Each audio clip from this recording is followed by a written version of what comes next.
Mic check, mic check. Okay, looks like it's working.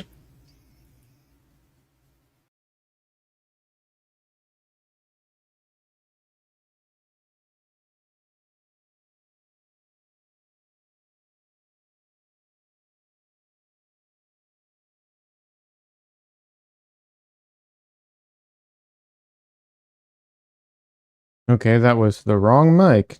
Now is it working? Yeah, it looks like it's working.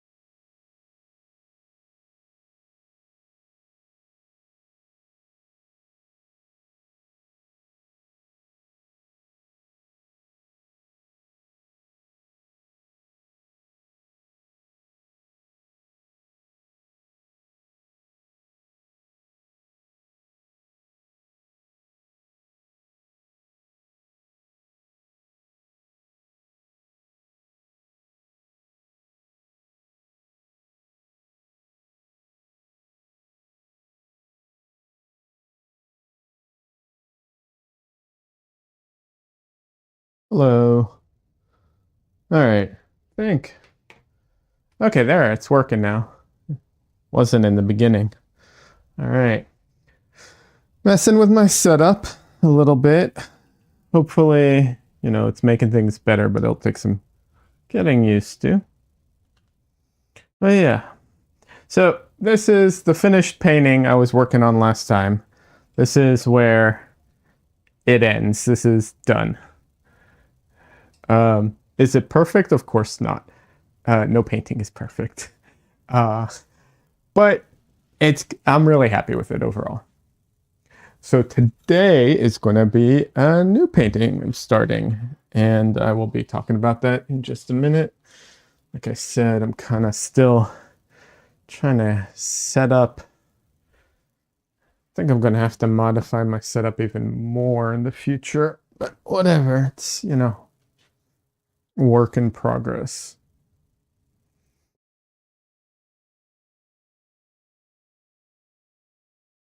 Maybe like that. Is that better for me? It's going to be harder to read chat like this, but okay, whatever.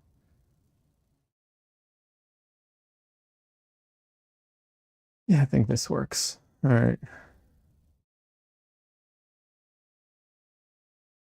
Eh, like I said, trying to figure it out. Anyways, okay, I am live. I am live. All right, great. Hope everyone's having a great weekend. I'm just going to leave this up for a couple minutes while I finish getting some things ready, mainly my palette. I just need to grab my palette, which is currently on the floor. I keep my palette on the floor most of the time, which I know sounds odd, but it is sealed in a airtight container. Yeah, that's all I got. The other reason for keeping it on the floor is when I go to clean and I use my scraper, it helps to have leverage. So when I have good leverage on it, it's helpful. And I never have any table surface that's clear enough. There's that. Yeah. All right. I'm always using my tables, so or my whatever surface I have. So like I don't want to have to move all my brushes and everything just to get to my, to put my palette down and then put it away again. And so on. Oh, there's my scraper. All right. Cool. For anyone who is just listening or watching after the fact, when you, if you, a glass palette is great for oil paints because you can use a razor blade, paint scraper thing, uh, which is really useful. Another thing too, if you don't want to have to put in so much leverage or push so hard, you only really need to push hard if it's dry. If it's wet, it just comes right off. But if it's dried and you forgot your paint there, you can use rubbing alcohol. Rubbing alcohol will take a lot of it will help the paint come off.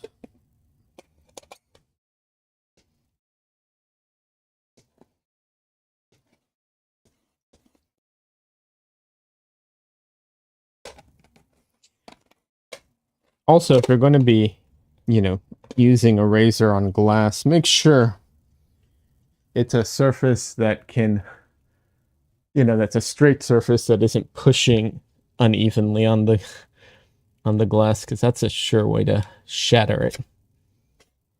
I mean, don't get me wrong. Surprisingly, glass has a bit of flex to it, but, not that much.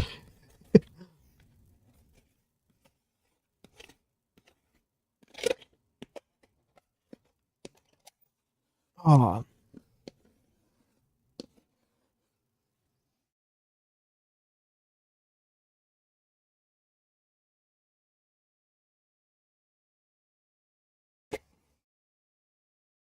I'm really looking forward to the painting today. I have a cool idea, I think. I hope. So yeah, I'm kind of excited about it today. Not that I'm not all, not that I don't enjoy painting all the time, but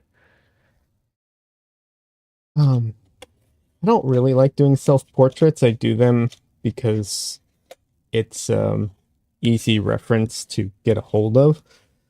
And sometimes it's just sometimes it's the most appropriate thing. Like, don't get me wrong. I thought the beach one was, this one that's on screen right now was really appropriate because it had to do with my mood towards my palette and my mood, the fact that I miss the beach and everything, which I do. I miss the ocean so much, even though not never, but I wasn't someone who went into the ocean a lot, but I still miss it a lot. Like just being near it.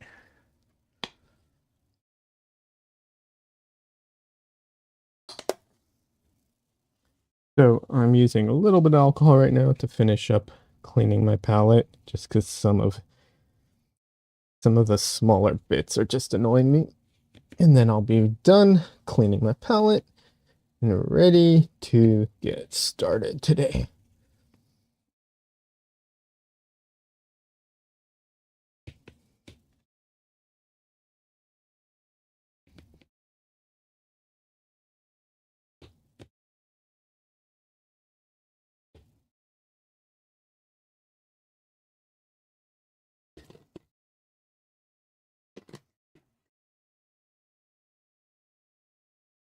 I need to remember to try and cut this stuff out of the recording, out of the VOD.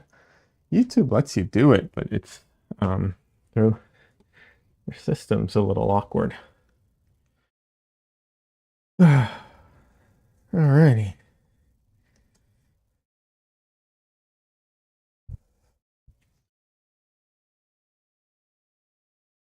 Alright, thanks, camera.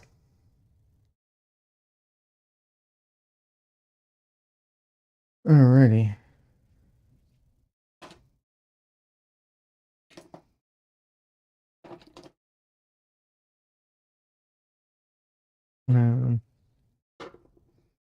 Alright, just getting my paint out. If I can find it.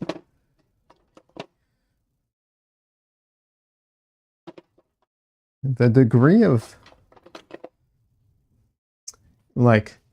contained messiness in my studio always I find shocking. Is this thing still leaking? I have a tube of paint that keeps leaking for some reason.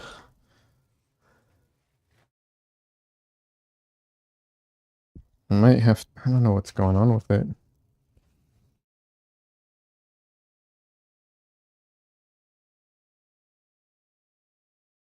I think it is. It's still leaking. Maybe not.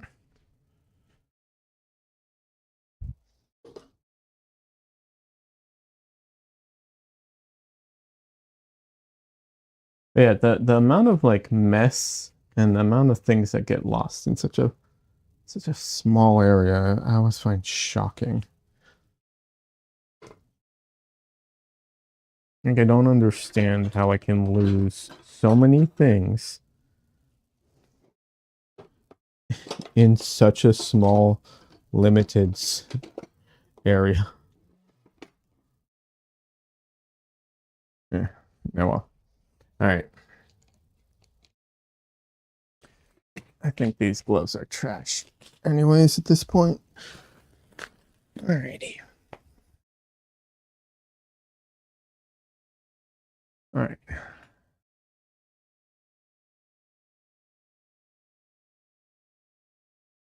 This painting doesn't really need to go dry off, but I'll put it over here to dry anyways. I really need to find the time to finish some paintings. I have a few paintings back there that like desperately need to be finished. But I can't do it on stream. I tried and failed repeatedly. I need to just take some time and like focus on some very like finishing bits and just do that. All right.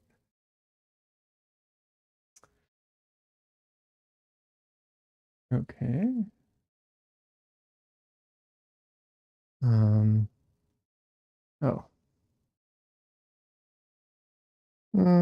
Okay. That works. Sort of. I'm gonna need to adjust that real quick.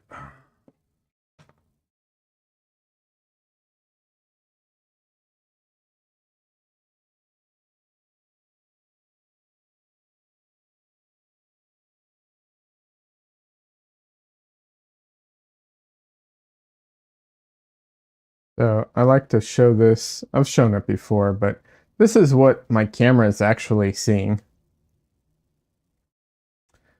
So do a lot to try and make it work as far as those,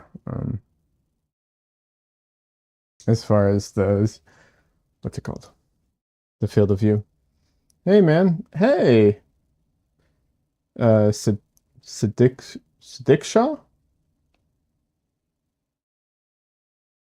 Sudiksha?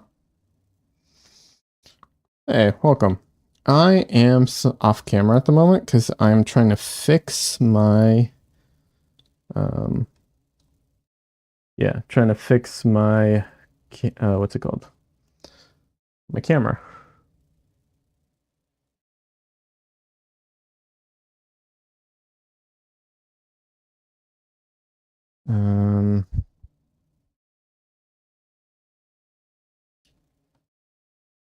Okay.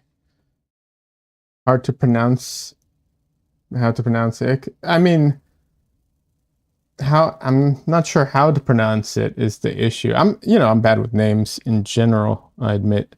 But also, kind of depends. Sometimes it's hard. Is it more of a like how would you spell it in a way to spell the pronunciation of it, you know? And I still might have a hard time with it, but at least I'd have a better idea.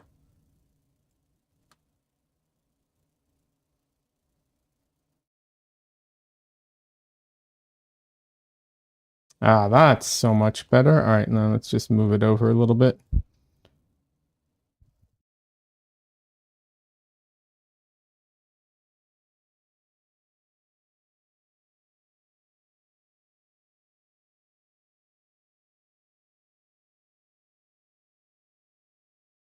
Oh, it's more? Oh, I see. I mean, I was going the wrong direction. Okay, there we go. That's pretty good. Yeah. I mean, my name's also pretty hard for some people to pronounce Liad. Some people just get it wrong all the time. That's cool. I'm used to it at this point. Uh, that is definitely not perfect, but that is very close.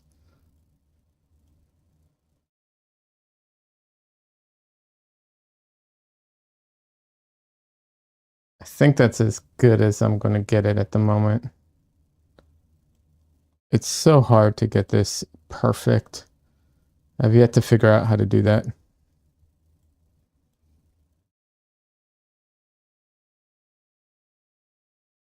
It, no, I'm so frustrated with that little skew right there. All right, one second, one second, one second. So, are you a painter, an artist? What's your interest? Sudi, is it Shaw? Is Shaw a good name? What is your preferred name? By the way.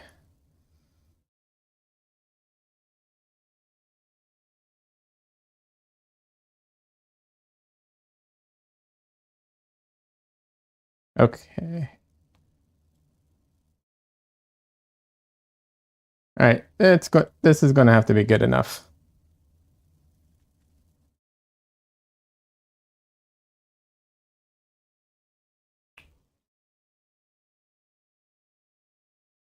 Yeah, this is just going to have to be good enough. It's what can you do? Sometimes, yeah.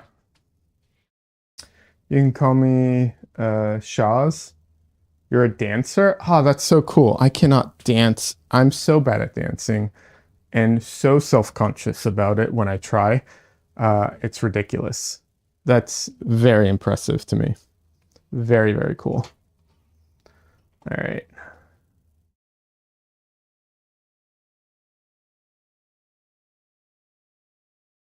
Yeah, this is just starting out. Like I'm just starting the painting today, a new painting today. So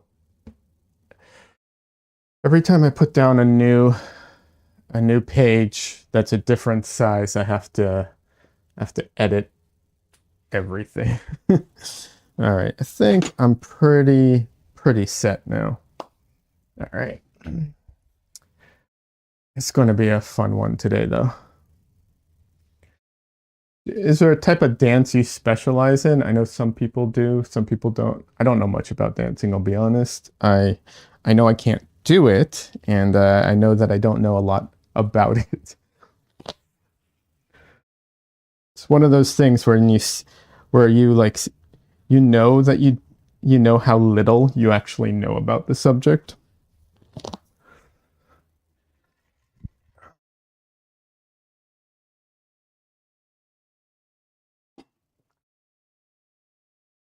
All right.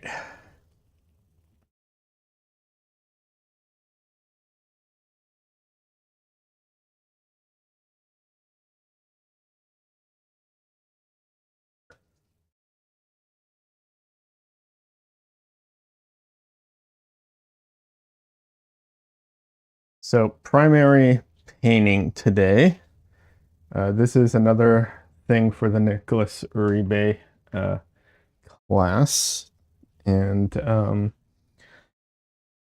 it's nice to finally have access to my full palette. I'm excited about that. Camera, focus on me, please. Or at least don't focus on like random stuff in the background. So I'm doing a CMYK palette. Um, Instead of red, blue, and yellow, it is cyan, magenta, and yellow. Should say CMYK minus the K. There's no blacks. So we'll see how this goes. But we are using white, so whatever that means. Yeah.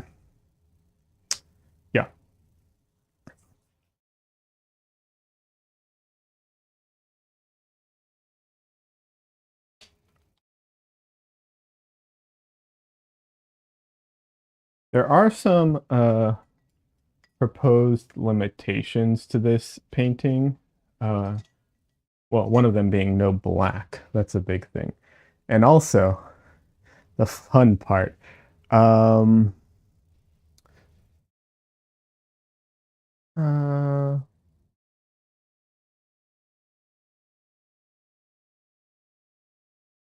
okay. Sorry, streaming stuff. The fun thing today is going to be, it is going to be a very, very compressed uh, value range.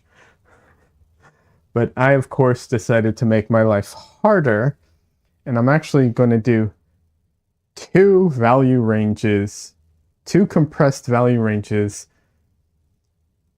not even side by side within each other, which is just going to make it that much harder for me to, you know, to do. It's not technically, like, as far as like putting the paint down, it's not something that actually makes the painting more difficult. It's more an issue of like mentally and visually, you know, like splitting my brain up and being able to focus on it in that way. So, yeah, 'cause technically it's not really that much harder, but the like mental load that it's going to require might be.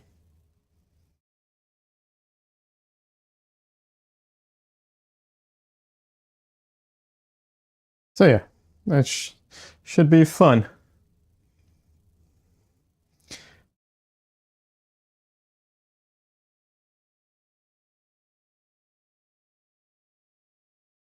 So to begin with, I'm just going to sketch in freehand the what's it called? Just going to sketch it in. Just the general like drawing of things. Start there. And then from there, you know, I'll start blocking things in and so on.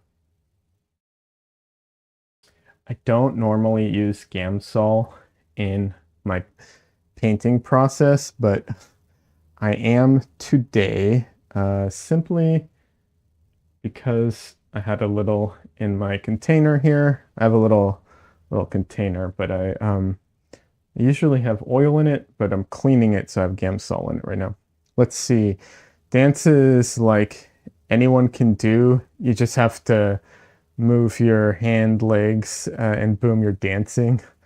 But man, painting is not easy, specifically with oil painting.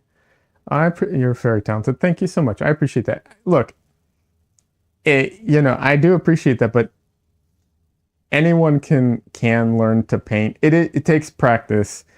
Drawing, painting, all that stuff. Everyone can do it. It is very time consuming to practice and get good, but that applies to dancing. There are very few things where you get really good without a lot of practice, you know? Very, very few things.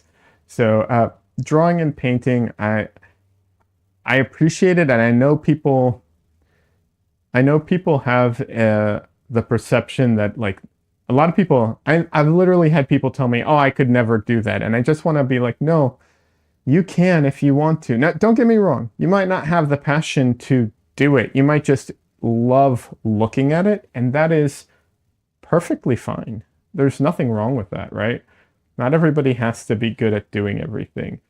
And the other thing I also tell people is if you enjoy it, just do it for the fun of it. You don't have to be the best artist. Everyone can do it to have fun, just like dancing, right? I mean, don't get me wrong, I dance when I'm by myself, right? I'll never post that online, right? Yeah. But yeah, I really do think everyone, like making art whatever type of art you like to make. If it's oil painting, if it's drawing with crayons, whatever. Uh, if it's painting figurines for Warhammer or your D&D session, whatever it is, like just do it. Have fun. It's fun. If you want to get better at it, it's going to take work and practice, and it is very, very satisfying to get really good at things that you are passionate about. But you don't have to be passionate about it to enjoy it. And you don't have to be passionate about it in that way to enjoy it. You are so kind, dude. Ah, thank you. I appreciate that. But that's a message I want to spread, because I want people to enjoy making art. And enjoy, yeah, I want people to enjoy making art even if they don't, pursue it professionally, because like that, that shouldn't be the end all be all of, making art, right?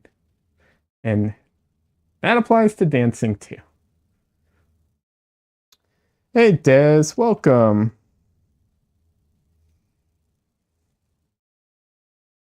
How you doing?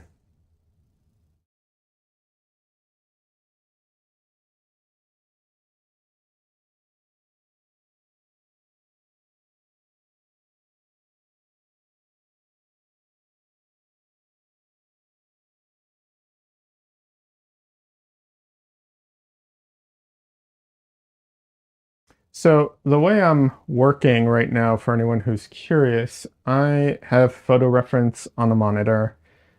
Um, I do the crosshairs of the middle, but I don't use the any other kind of grid. I mean, that's a very like minor grid, but yeah, I don't do any other grid. I try to eyeball it. Um, Sometimes I will like measure with my what's it called? With my hand or with my brush, but I use some technology tricks, meaning I will put this into I'll take a photo of this, put it into Photoshop and overlay them so I can see where everything is placed correctly or incorrectly. It's not a good crutch to develop, but it is a quick way. And also, personally, it keeps me more in the moment where I can focus on just kind of the general everything of it and not have to focus too much on the on measuring constantly. Don't get me wrong, it's really good to get good at measuring and good at eyeballing everything. Like the better you are at that, the easier your life is going to be. But yeah.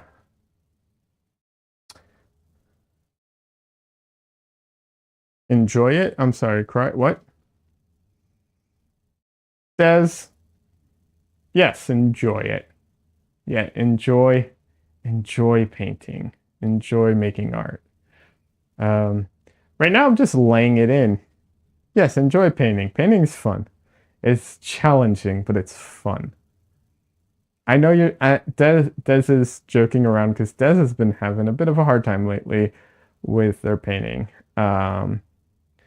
And I sympathize and empathize and know exactly what they're going through. So, when I first, to give a little bit of you transitioning from digital to oils, yes, I did that as well. I was all digital at one point. I'd been traditional, then I went all digital, and then I went back to oils, and it was not fun. The transition took me a long time to get a handle on the paint and get it to do what I wanted. Took me a lot longer though than it should have. It's the wrong word, but I could have made that process a lot faster had I done certain things, like take classes. That's always helpful if you have the means and opportunity. I was also working and going through a lot with work. It was a very challenging time for me. I did not have a lot of free time to work on things. So that was also an issue. But it can be very challenging to make that transition, and I'm sorry it is, Des. But you will get there, and you'll feel much more in control of the paint at some point.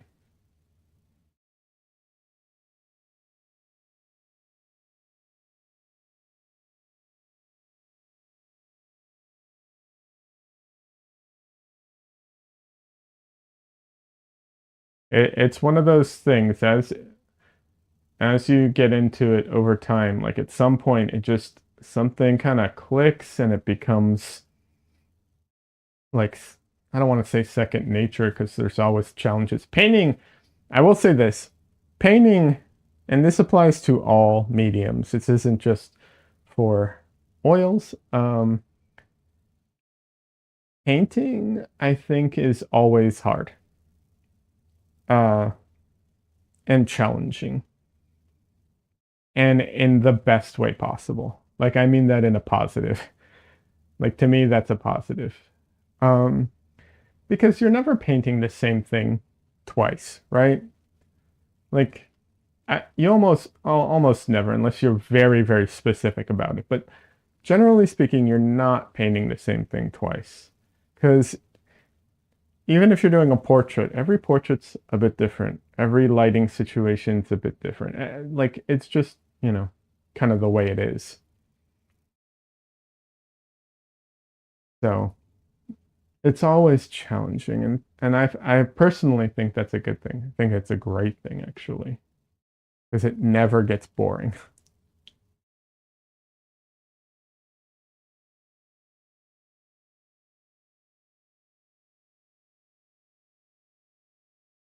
All right, this is going to be a challenging painting, that's for sure. We'll see. I may have set myself up for failure here. That is one thing I've learned recently, which I will get to in a second. But I want to say hi to Kelly first, or Elijah, either one. Hey Elijah, how you doing? Have I ever projected onto your canvas to see um, how it would change your painting process? So, okay, let me get into that in a second, okay? But hi, good to see you, Elijah. I will get into projectors in a second. In the meantime, I will talk briefly about setting yourself up for success or failure in painting. Setting yourself up for failure or success in painting, and I'm sure it applies to many, many things, um, is such a big deal. It's one of those things that takes a lot of time to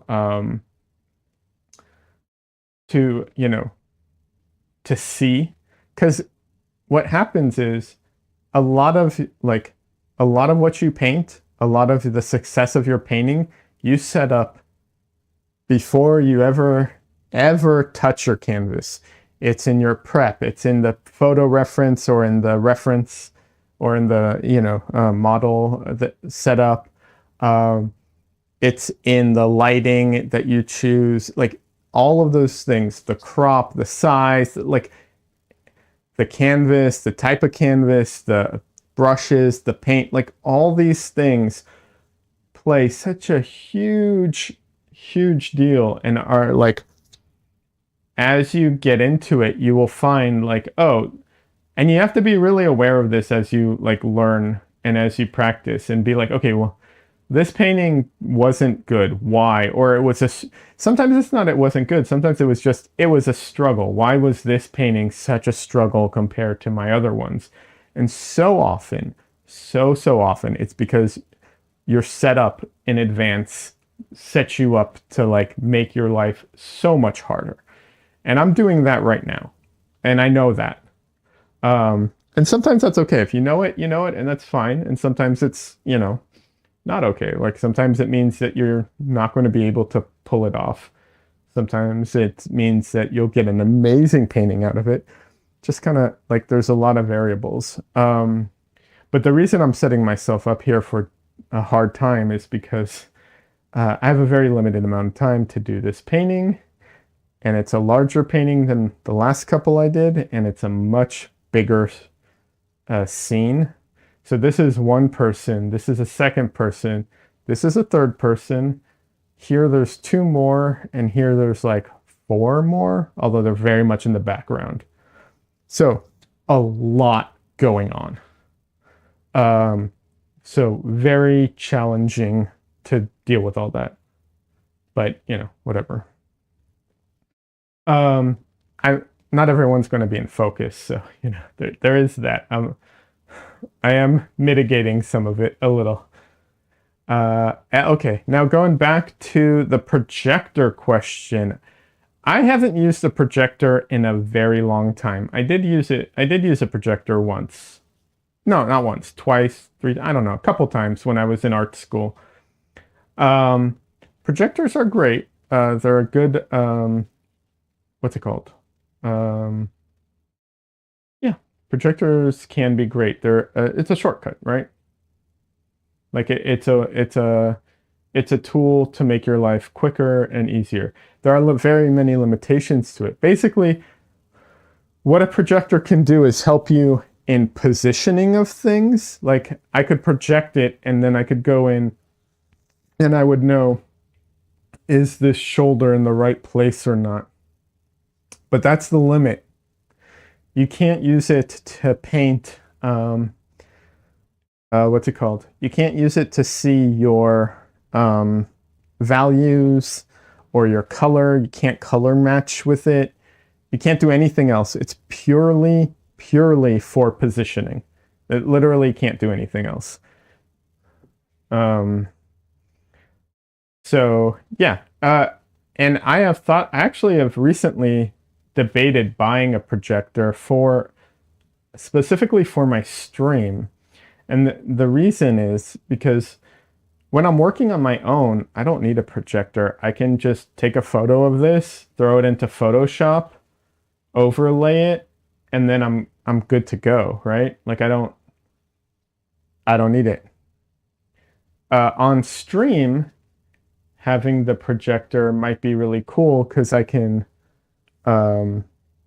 maybe turn my light off, have the projector behind me, have it project on, and then you guys can see where everything is and where, I made a mistake or whatever.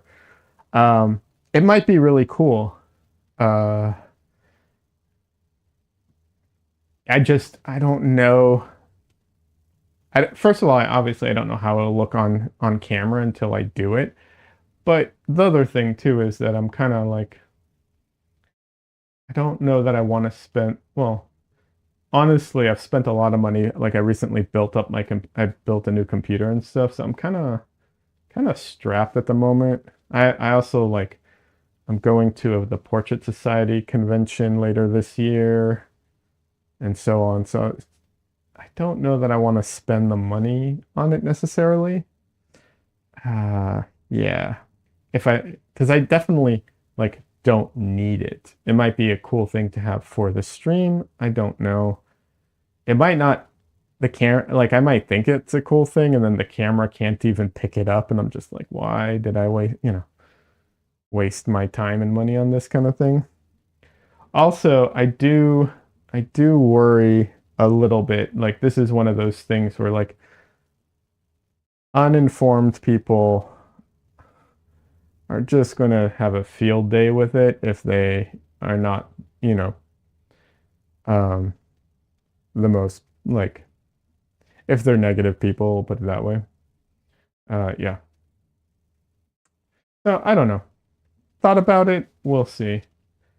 Um, I should create like I should create a thing where like, oh, what is it called? I should create a Amazon listing thing for like things for the stream. So if people want to, you know,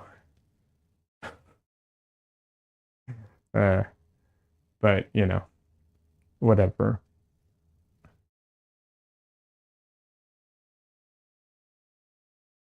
I don't have a PO box or anything, so if I ever did anything, it'd have to be through Amazon where they can't see my address. Not that I suspect it's honestly that hard to find nowadays. I think it's easy to like find people. But yeah. All right. So let's look at this real quick. I definitely got a lot of the placements of things wrong. I can tell.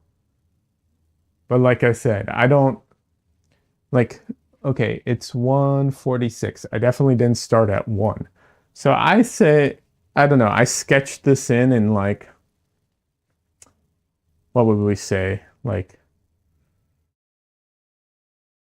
uh, 20 minutes maybe? Something like that.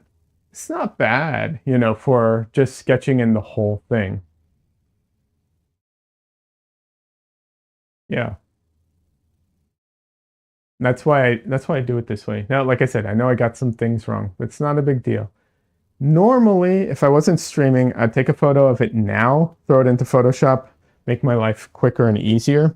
But I don't like doing that on stream as much because I have to like step away and do Photoshop and blah. So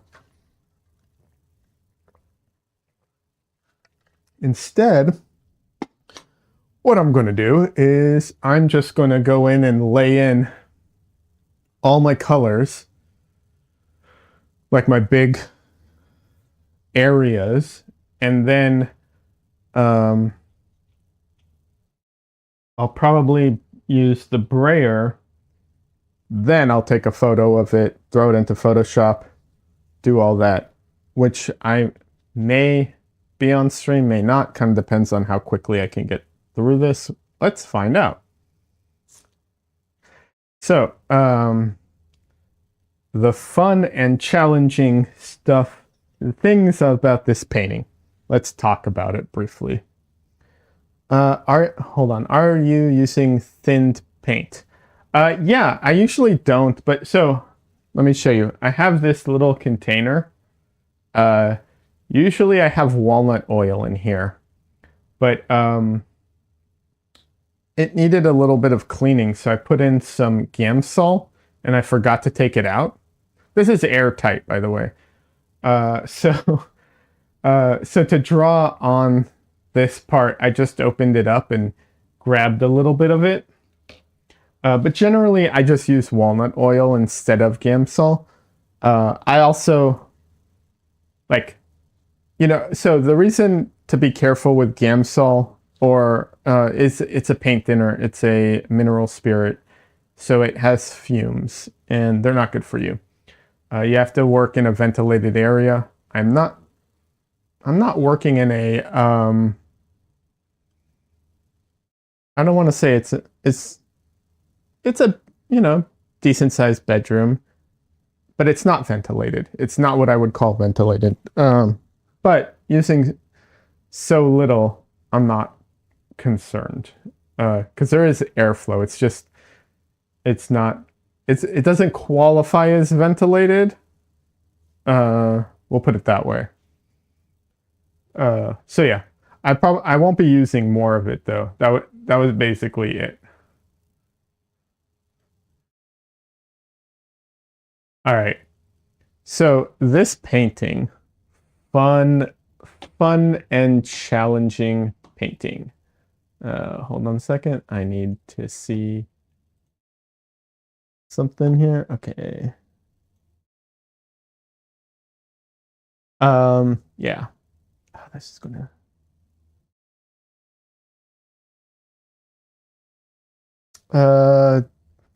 Does thinning with walnut make fat over lean order an issue? Yeah. So walnut oil is considered fat because it's oil, and dries slow. So you do have to take all of that into consideration. The reason I'm not worried about it when I paint, is because, well, for a few reasons.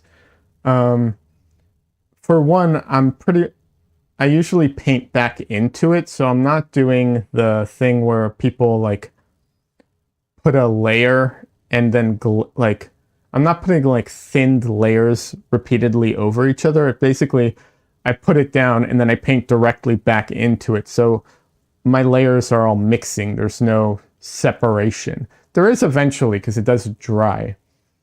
But the other thing is, the other like issues or ways I mitigate it is, um, my first layers I use a brayer on, and that squishes it and physically, so it becomes physically thinner. That's not what they mean when they say fat over lean, but what that does is it makes it so there's less paint, it dries faster. Because the issue with fat over lean really is it's an issue of drying, right? That's the main issue, and flexibility. So when I go and paint over that thinned layer, whatever goes on top of it is, if that layer is dry, is going to be thicker with more just paint in general. It'll take longer to dry, so I don't run into that issue of cracking from that way. I mean, look, don't get me wrong. Maybe in 100 years they'll be like, "Oh, he was wrong about all of this," but I really doubt it. And that is if it dries at all, because a lot of times I go in and paint while it's still wet. If I can, I prefer to paint while it's wet. So, all right. Alrighty, so now. So no black in this painting, like I said. And yes, but I do have my primaries here, which I'm really excited about. But it's going to be a lot of mixing. A whole heck of a lot of mixing today.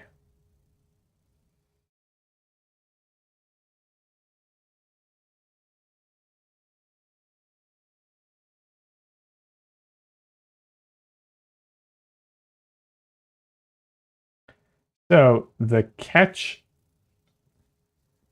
of this painting is that we're supposed to do a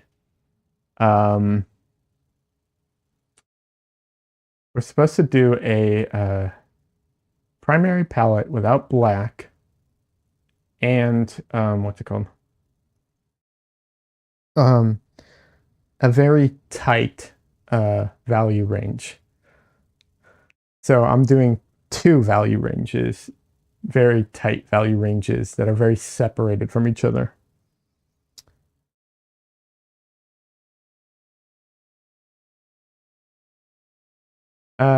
Elijah says, I see, interesting to hear the reasoning. Nice. I will have to get a brayer. You don't have to get a brayer. There's other ways you can do that. You can scrape the paint off with a palette knife. You can even use a paper towel to lift a lot of it off. And you can use a Gamsol or something like that if you have ventilation. But yeah, technically speaking, so the fat over lean thing, one of the ways it was described to me is that the issue is there are two aspects to it. There's drying time and flexibility. And if you think about it, when you're layering things, right? You don't want to put something on top of something. Like, you don't want to put a layer on top of another layer when the bottom layer is still wet and the top layer dries, right? Because that will cause cracking. Because as the bottom layer dries, the top layer will move, and it's already dry, so it'll crack. The other thing is flexibility. Same concept. You don't want to put something inflexible on top of something very flexible. It'll crack. But vice versa works. So that's the thinking. So there are other things too, like you can use things like Galkyd, or not Galkyd, Alkyds. Anything with an alkyd in it that dries faster, that can work as well. A lot of those have solvents in them, so be careful. Mgram's walnut oil, Alkyd doesn't, and that dries faster. I've never used it. I can't endorse it. I'm just saying it doesn't have that.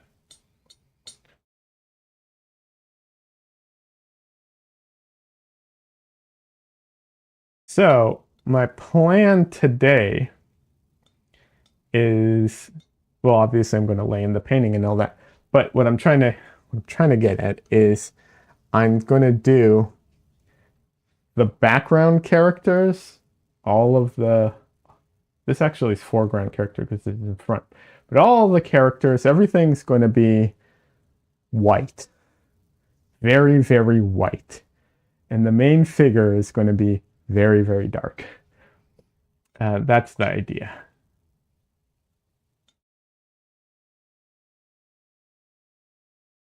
And this is supposed to be my gray. I usually have black, so I don't have to mix gray. That's annoying.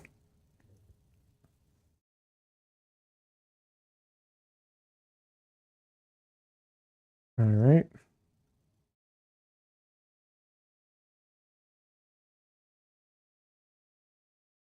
I mean, I always have to mix gray if I use black, but just black and white, not all the colors.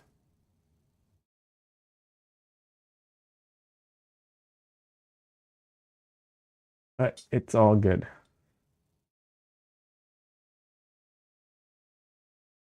Oh, also, if you want to use, I should also say, Elijah, another thing you can do is if you use absorbent surfaces, then your first layer, when it goes down, the surface will suck out a lot of that oil. That's also something you can do to, help with that stuff. It also helps with drying time and so on. All right. So let's see. We'll see. I think I'm going to have to mess around with the camera a lot while painting this because I don't think the camera is going to be able to catch the different ranges and values. It's doing okay now, but I haven't started, so we'll see how it goes.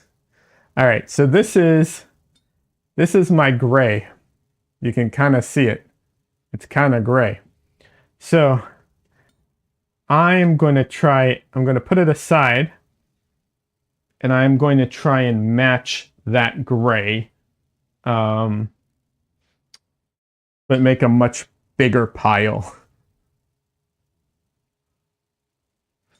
Because I'm going to need a lot more paint to cover all of this.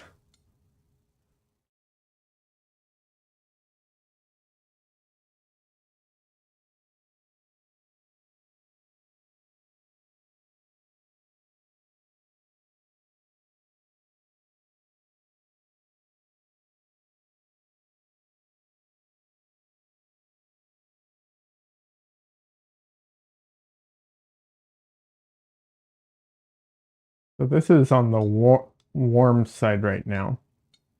So let's get a little more white in here.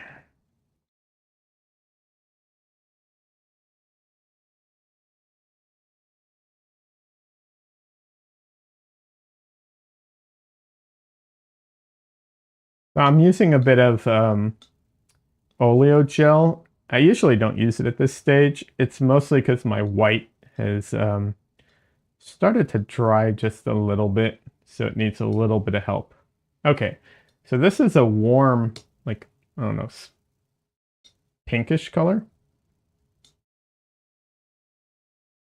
Oh, that blue is so powerful. Oh my god. Thanks a lot, Thalo. Appreciate that. That's great.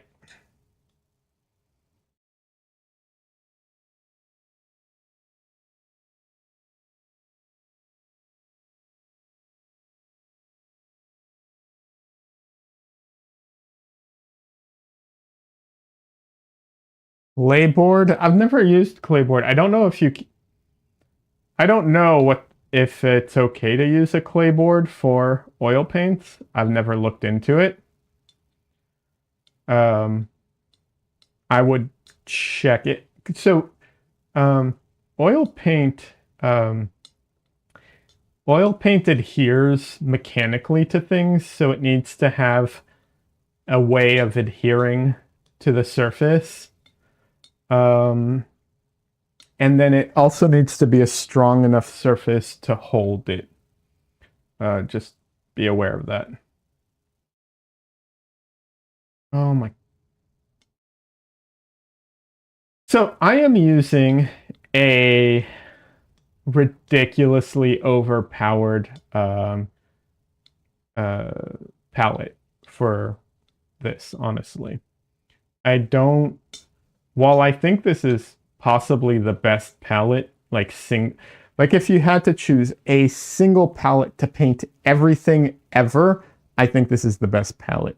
But we don't have to do that. And so it's not always the best palette. And it is definitely not the easiest palette to control. And I don't necessarily recommend it for beginners. Yeah. So just putting that out there. Let's see. But it is a very good palette. Of course, normally I have black, and having black in this palette, oh boy, does that make life a lot easier.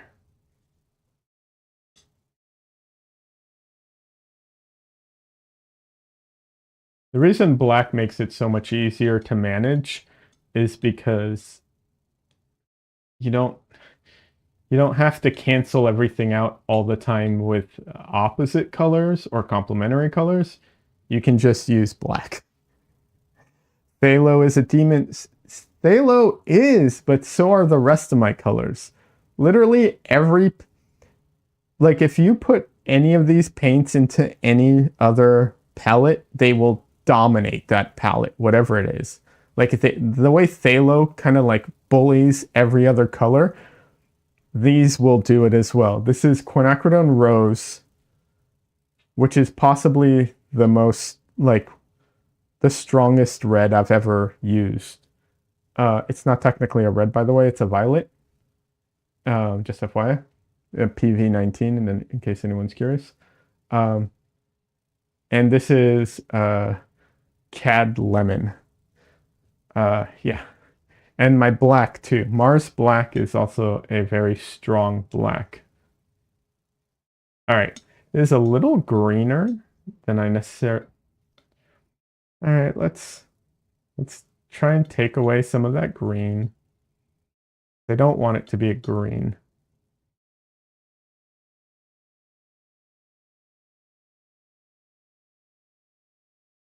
But yeah, Phthalo is definitely a color that like bullies other colors.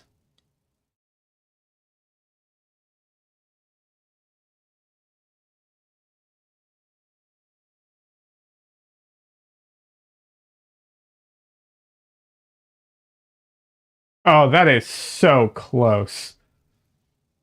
Oh, look at that. They're practically the same color and same value. You probably can't even see it, but it's basically the same. All right, cool. So this is going to be my white range.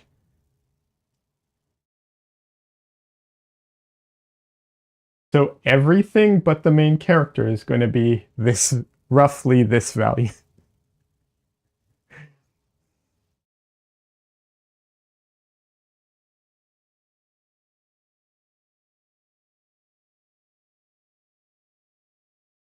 Now, for the actual harder part is the dark. Normally the dark range isn't harder because I can use black, but I don't have black now. So I'm going to have to do it the hard way. So let's mix that up for comparison so that I can see where everything's going to fall into.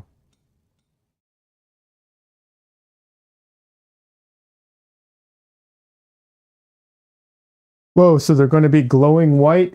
I'm essentially going to do, so we have to do basically like a keyed painting. So it's either high key, mid key, low key, whichever range you want to kind of do that. Like marble statues, kind of. Not exactly like marble statues. I'm basically doing a high key painting. So everything's going to be white, essentially. Like almost white. Like everything's just going to be like bright. Like everything's just just, that. Except for the main character. She's going to be black. But not like black, but like low key. So everything on her is just going to be a dark color. Hello from Iceland. Hey, welcome. Welcome, Yatuki. How you doing? Wait a second. I know you from, yeah.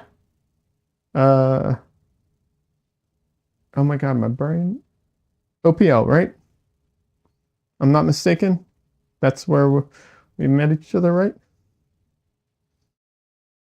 Why am I getting my places mixed up?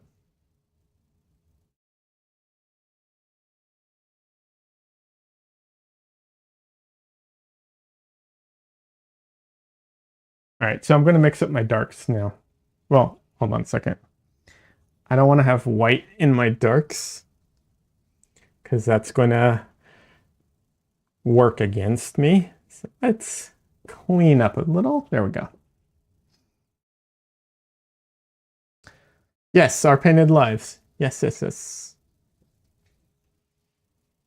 All right. Oh, I might not be able to go as dark as I thought. Okay, this is good. We'll see how dark I can go now.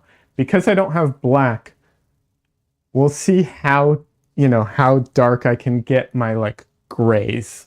I might have to go kind of purple instead of gray, for this.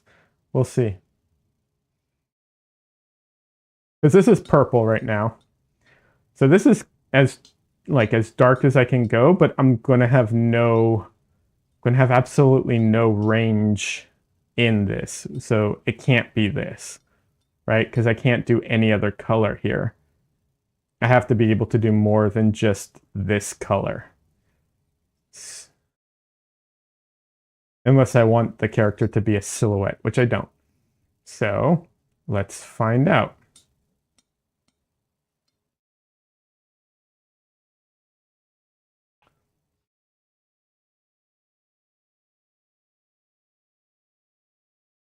Let's add in some yellow.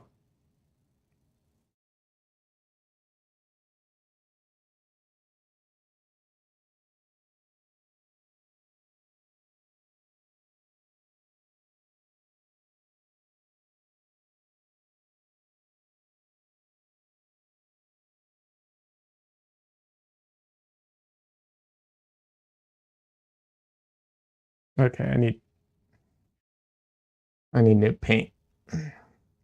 This paint has been sitting here for a while.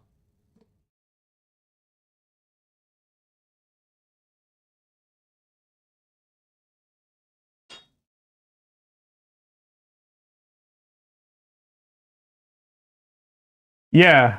The yellow turned the blue almost blackish for a second. Yeah, but then it went total green. Pigments are so interesting. They don't react perfectly like like color theory like we expect it to. Yeah. They're not perfect. So there's all these little quirks that you get sometimes.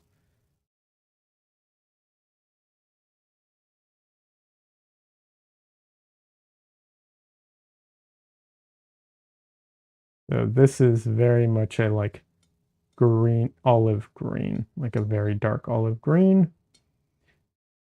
And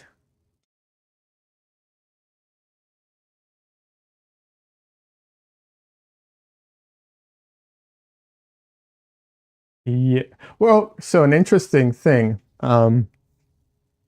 There's a Gamblin makes chromatic black, which is a black that is a mixture of phthalo emerald and quinacridone rose. And if you want to make phthalo emerald, if you want to mix phthalo emerald, of course you can't really, but a close proximity to that is in fact phthalo blue with like a lemon yellow. It's close. It's not perfect. And because of that, you're not going to get the same degree of black that that they get with that mixture. But yeah, it's close. This is cool. All right, this is very, very close. This is very, very dark too. Like, I'm probably going to go lighter than this because this and that would be, I think, 2. Just like the degree of, I think it'll be too much. But it gives me a starting point. I can always lighten it up. Like, if this is my, like, near black, right? I'll add some red to the, yeah. Like, this is nearly black, right? So I can go, this gives me a ton of range to maneuver from here. So that's great. A few companies have chromatic black, and each one uses a different color mixture to make it. I just remember Gamblin's because I bought it and I bought their other colors. But I can't remember the other mixtures that other companies use. But yeah, there are different companies that have different chromatic blacks.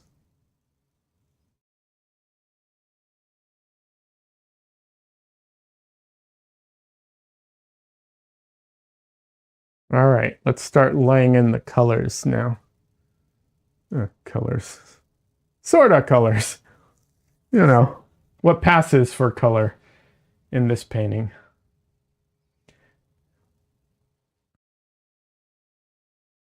No, I kid. There is going to be color, of course.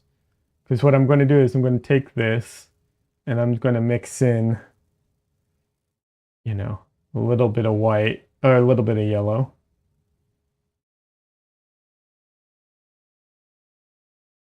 Have to mix in. So anytime I add like yellow or red or whatever, I have to add in more white because I have to like balance out the, balance out the added color to it. And if anyone does this at home and they want to, do a painting like this, or like a high key painting or whatever, one of the really good like tricks to help with it is to use your camera, your cell phone camera, and you can just set the filter to black and white, and that can really help. What's it called? That can really help with seeing, where it's black, what the value is, because humans have a very hard time differentiating value and color, so that can help a lot. All right, so let's start.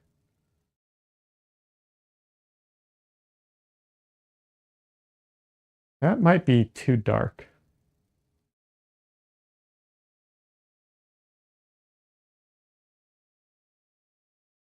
That might be too dark. Oh well. Oh. I'll lay it in, and then after I lay in everything, I might make a pass on the whole painting and lighten it up. We'll see. I'm using a tiny bit of Gamsol again. My white has started setting a little. So it just won't like move.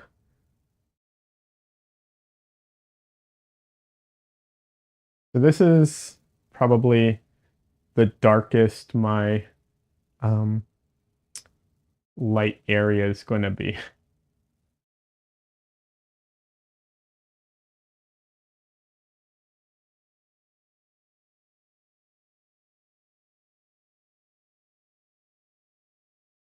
Also, in case anyone's curious, yes, I should be using a bigger brush. I just don't have one handy at the moment. My I have a brush right here, which is prompt me to, going to be making a brush review. It's falling apart. Look at that. It's literally, the bristles are coming out of it. Um, so I'm going to be doing a brush video, I think soon, because I like that idea of kind of covering that a little bit. All right.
So when painting, when you're like really messing with the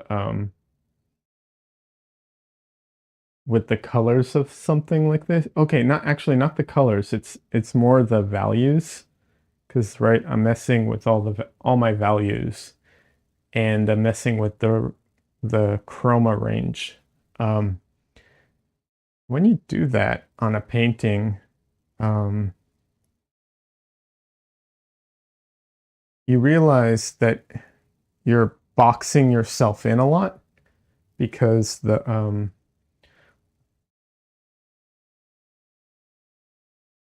color, like, for instance, the best example I have is yellow.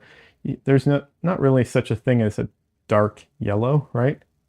So if you want to, and if there is, it's definitely not a dark chromatic yellow. So you can see that if you're, playing in the like low key range, your yellows are going to be very limited, or they're going to turn green or brown, and so on. So you're really limiting yourself a lot, which isn't a bad thing. It's just, what ends up happening is you have to kind of color code and key things in, almost like you have to kind of cheat things a bit, to make it make sense, because our eyes are so used to seeing everything in value. As soon as you take that away, it's very jarring to our understanding to our brains, and our understanding of like, what is it we're looking at.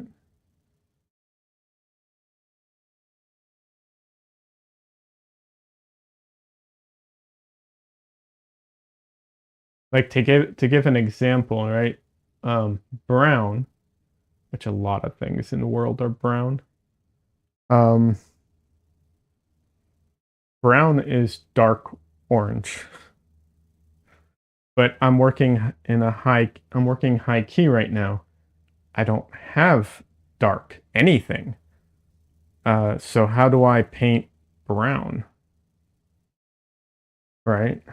Like, so like desaturated orange? Okay, cool. But it's not very simple. Hey, Javi, welcome.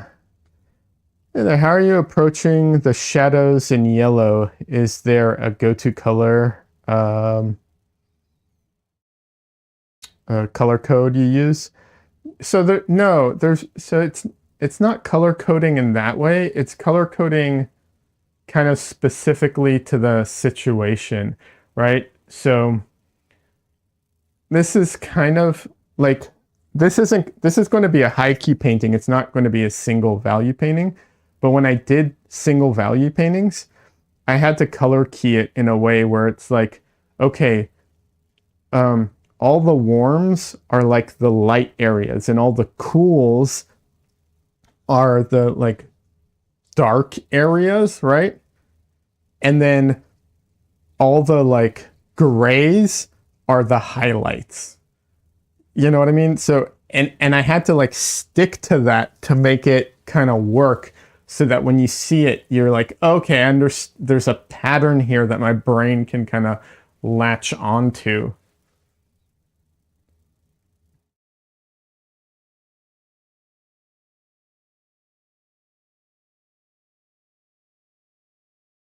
This isn't going to be a single value painting though. It's going to be high key, but not single value. I'm not trying to do that today. A very tight value, I'll put it that way.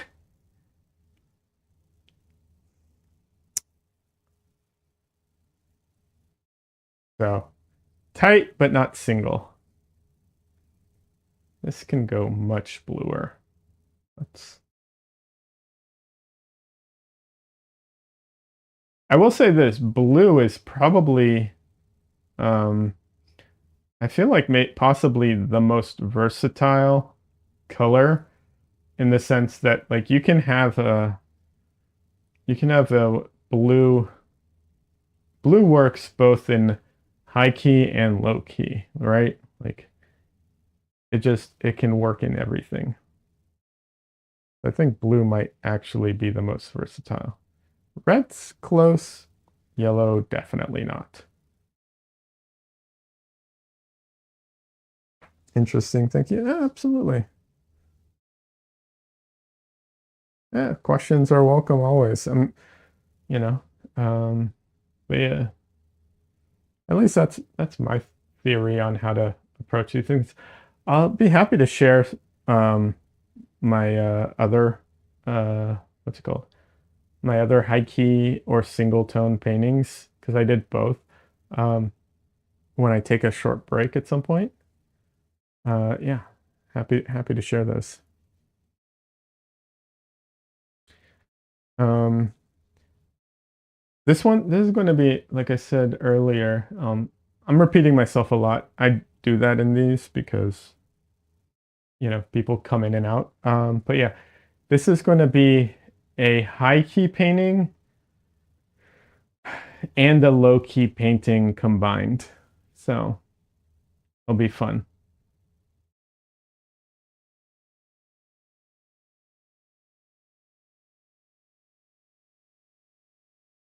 I really need to find a bigger brush. This is very frustrating.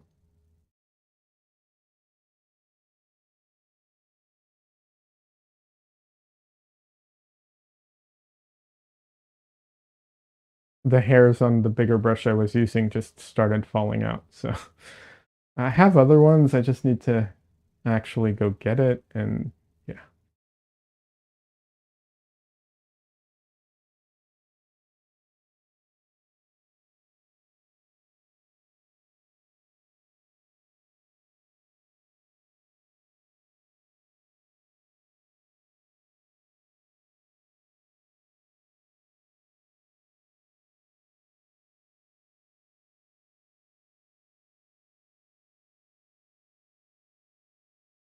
But yeah, your camera app is really a useful tool if you're doing this.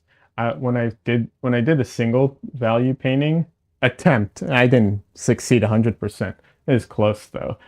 I would set out in the beginning, I would set out my paints, mix my, like, I'd mix my like I'd mix a warm and a cool color, and I'd take my phone and set it to black and white and see if they were the same value. Uh, I got pretty good at eyeballing it. You know, um, pretty good. Not perfect, but pretty good.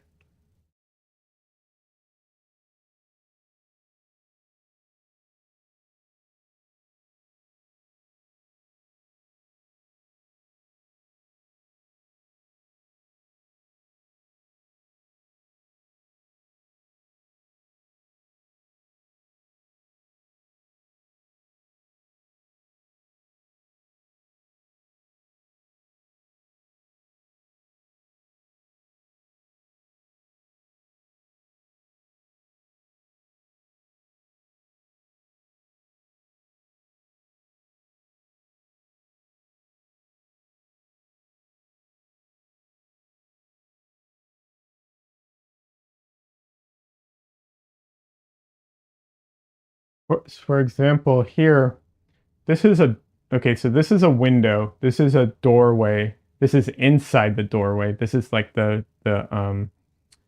banister, not the banister, the side of the door. I don't know what it's called right now. Door frame. This is inside the door, open door. This is the door frame again, right here. Um, and then this is another window. So it's a shop, by the way, in case anyone it's like, what the heck? It's a shop. Sorry if that wasn't clear. Um, so, so that's what's going on here, right? And so, um, there are people here, and this person's hair is, she's blonde. I'm going to push the yellow a bit.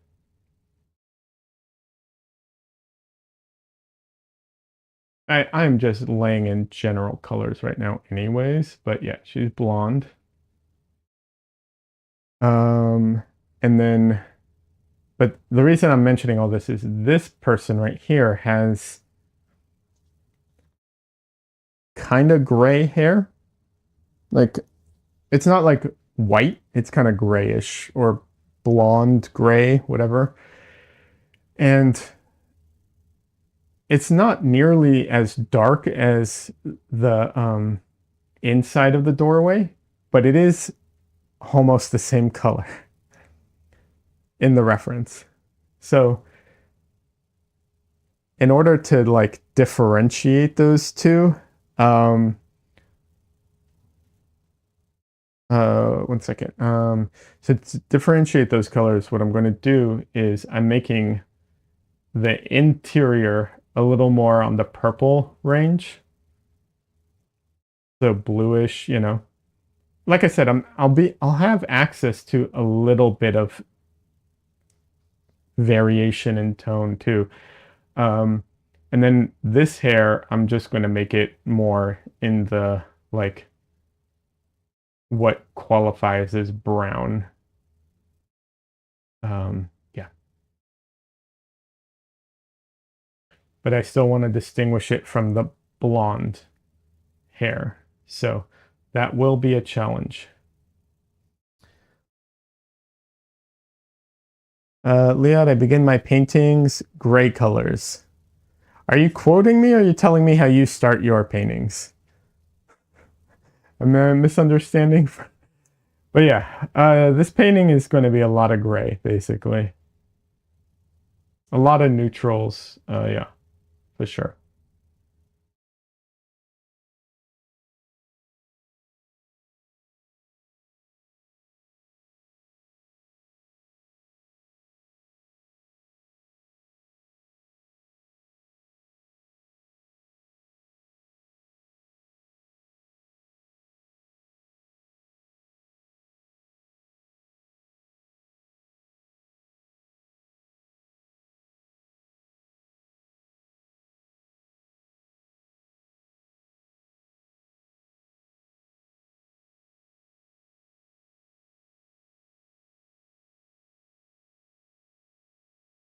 There's a lot of stuff that's happening in this painting, and a lot of it I'm not painting right now. I'm just kind of generalizing everything.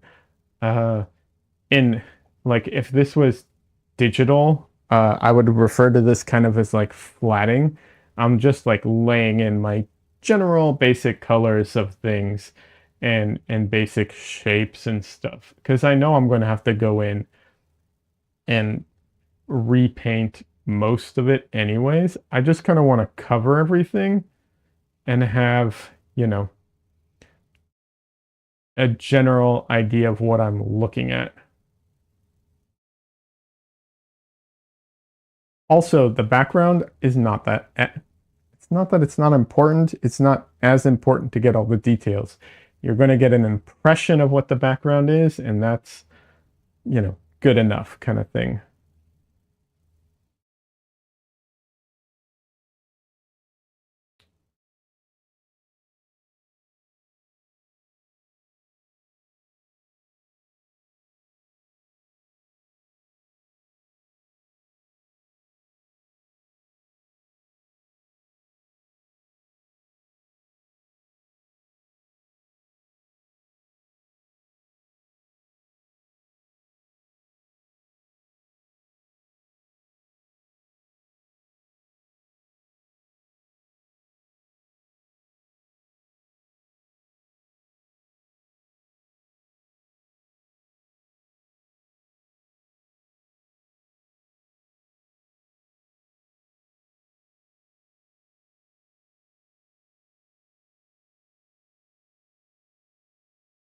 But yeah, I wouldn't say that this is entirely typical to how I start my paintings, given that I'm not always doing, um, you know, high key paintings or low key paintings like this. Although I will say I do enjoy them a lot more than I thought I would.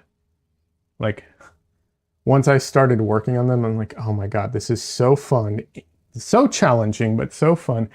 And the end result is just, especially the single tone ones, is so amazing um, to look at. I love them so much.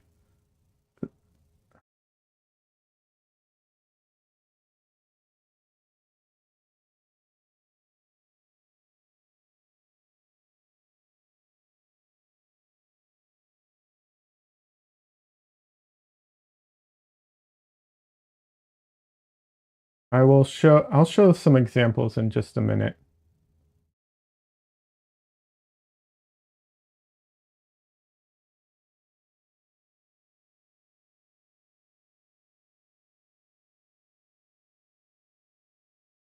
That is too dark.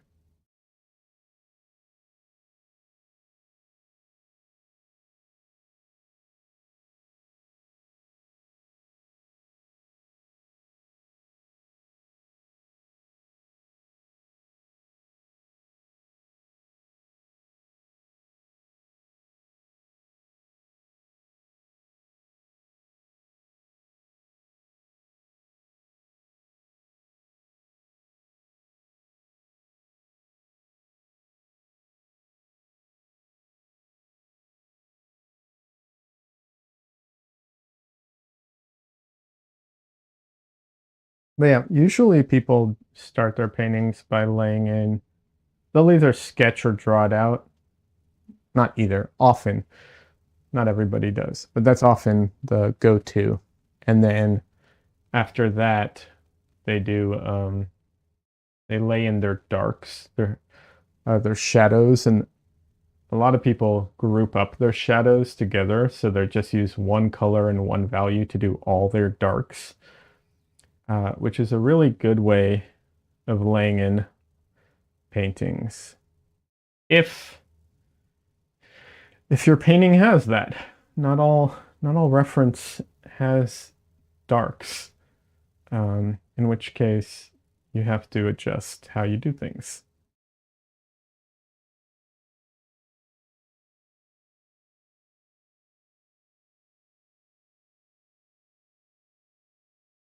which is kind of what's happening uh, here is because the high key painting, there's no you know, there's no darks. It's all bright. And it's not really because like I'm taking the darks and I'm interpreting them as light, but they're not actually light. This isn't a photo that I took that is actually overexposed, right? Hey, wish list. Oh my God, it's great to see you. How are you doing? It's been a while. You're a braver man than I am with the high key and monotone, etc.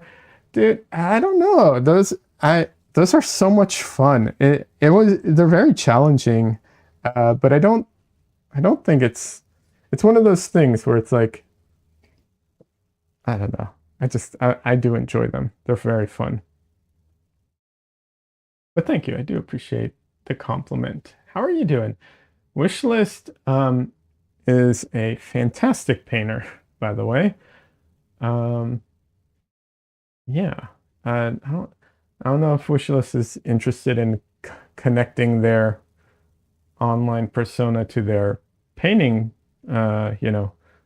So I'm not going to push for anything, but I will say I've seen Wishlist's paintings and uh, he's amazing.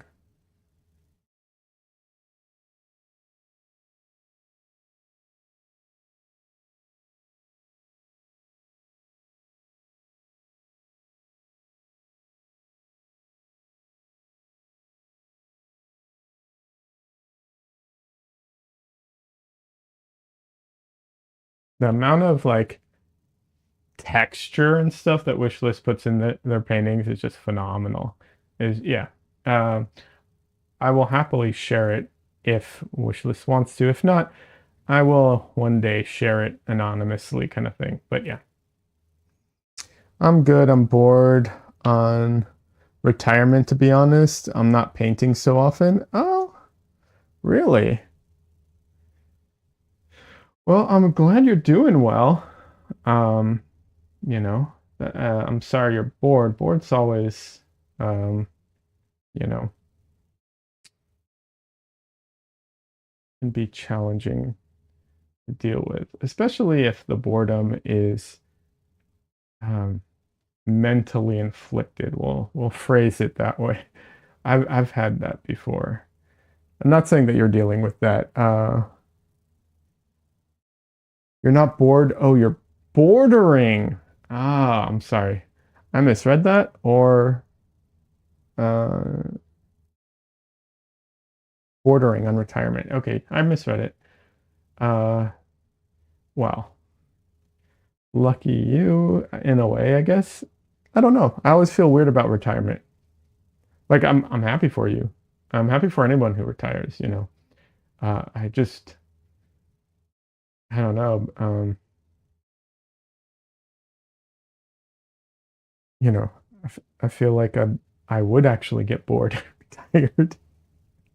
But you know, that's me.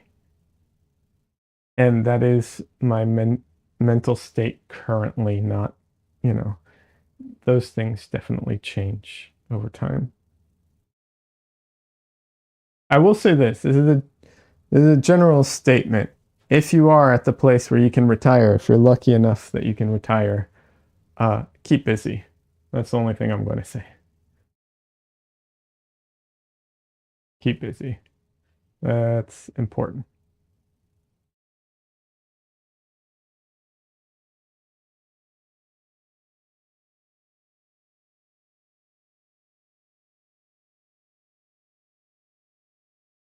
Share your Instagram by all means. You have an attitude and ages. Okay. Um, I can, if you can post the name in, you're welcome to, since you're in Twitch. On YouTube, you can't, but on Twitch, you can. If not, if you can't do it right now, that's fine. I will in a minute um, when I'm not actually actively painting.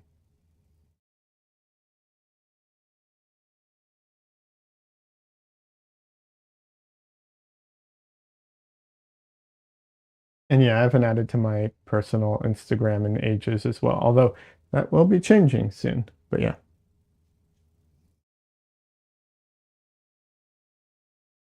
So I used to work at Anheuser-Busch.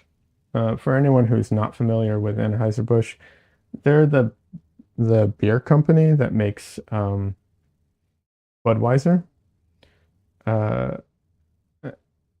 and the a lot of the people who work there as brewers and stuff, um, they're like Teamsters, they're union jobs. And um, I worked the swing and night shift because I was like a temporary or an on-call person. Like I was not wish list if that works. It won't work on YouTube. It'll only work on the on Twitch chat. YouTube chat is like their auto mod is aggressive and also not very customizable. So yeah, sorry about that. Um, but yeah, so I was working the swing and night shift, and the divorce rate on that on those on those shifts was like sky high. Uh, and the people there then would also they would work overtime all the time. Like there's some people who worked 7 days a week for months, literally months in a row, to the point where management had to tell them to stop because it was, too much. Um, so, and it was to the point where some of these guys who, because they were always at work, always at work when their partners were at work. Like I said, the divorce rate was crazy, crazy high. And then even after they retired, they would like there was a few people who would not a few. There was one guy I remember who would he drove his RV and parked it in the parking lot of work to hang out at work while he was retired. Um, because like all the people he knew were there. Basically, he had no friends, no life, no nothing. Um, yeah, all this to say that A, you don't want to be that sad person, and B, the mortality rate on those people was ridiculously high too after they retired because they had like nothing in their life. I hate to say it, like it was just awful.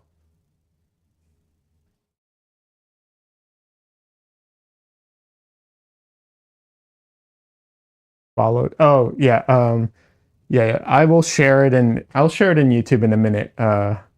Wish list, but yeah, your paintings are phenomenal. I hope you, you know, keep at it. I love your work.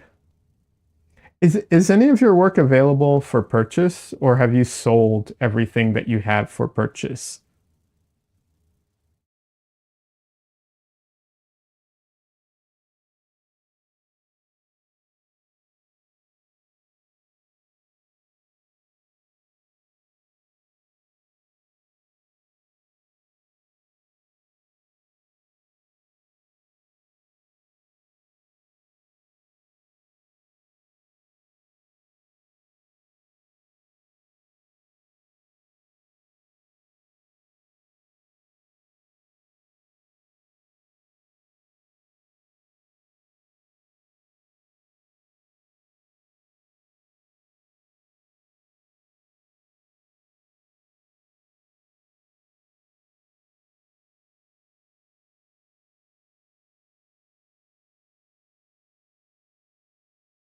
Nothing available that isn't rubbish.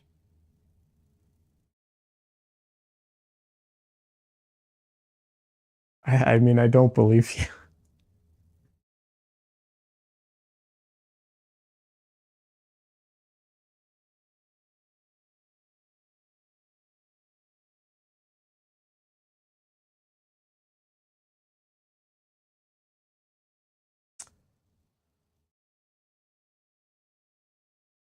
All right, Des.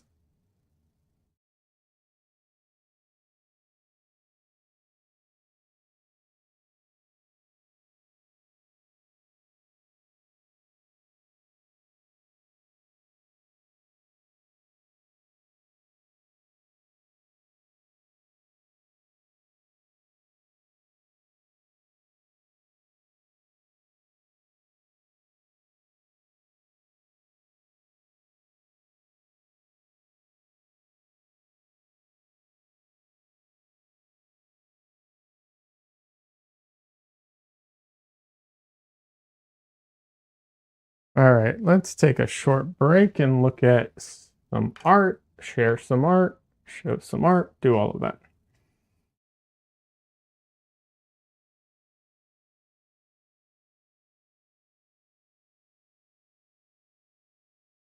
All right, so wish list, also known as Alan Freebie, is a phenomenal painter. And I will share on, here we go.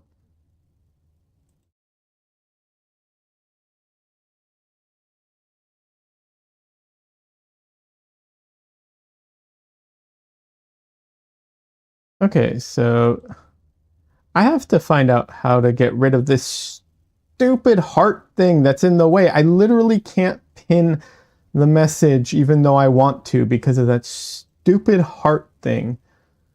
Oh my god. That is the most annoying little feature here ever.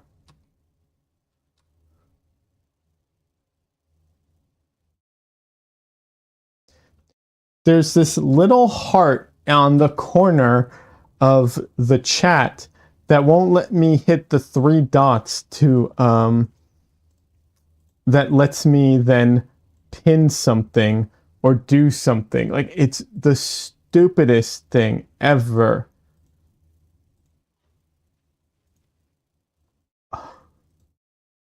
Oh my god, that's infuriating.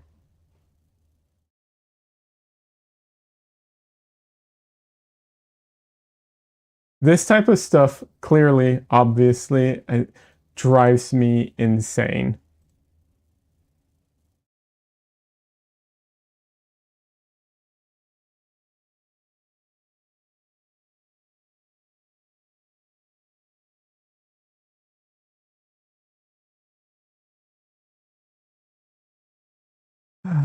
All right, let's pin the message. There we go. All right, Alan, I've pinned your message in YouTube, so anyone who stops by now will be able to also see it there, because your artwork is so good. Everyone should see it.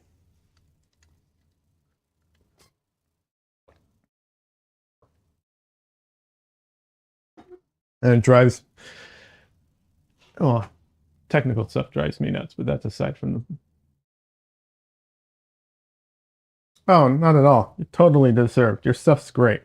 All right, let me show off a little now, because I talked about doing high key paintings and doing what's it called, single value paintings. So I want to show some samples real quick, and also in case someone's not familiar with this, they'll get an idea of what I'm talking about.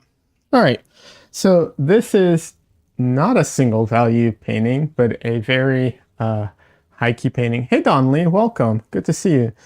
Donley's a streamer, by the way. He streams on Twitch. A lot of fun. Really, really cool guy.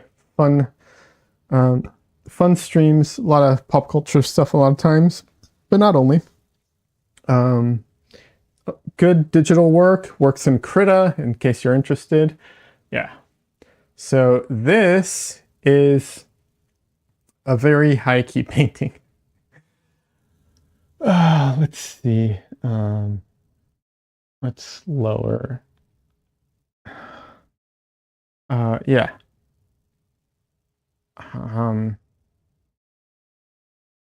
Yeah, a lot of fun. It's not quite, what's it called? It's not quite single tone, single value, but it's close. I'm not sure if this is representing the colors all that well. These kind of paintings are very hard to represent on screen and on cameras. They really struggle with it. But that's one. This is a single value painting, essentially, or it's an attempt. It's not perfect, but let me show you.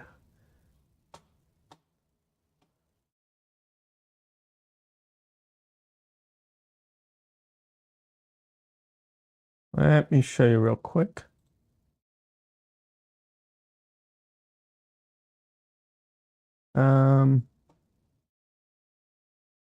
That did not do.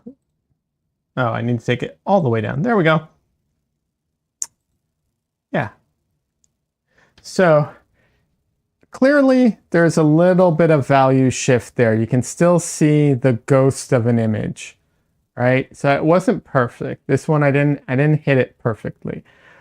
But I like to think it's pretty close. I mean, it's not one gray square. You can still kind of see it. But, you know, it's close. Yeah. This painting is not any of what I've been talking about. But this painting is, and it's the same painting. It's the same reference. It's just, yeah. So let's see if I do that. Right? It's not perfect, but I mean, it's close.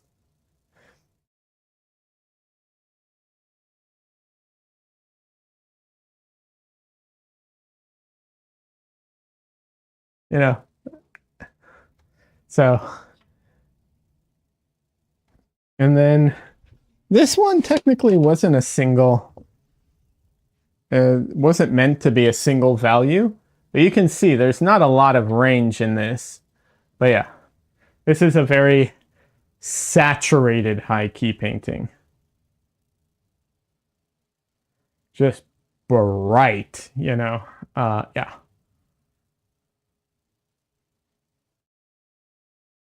And then, just to prove I am not a one-trick pony, but I in fact can do two tricks.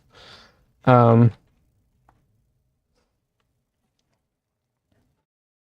have a bit of a low-key painting right here.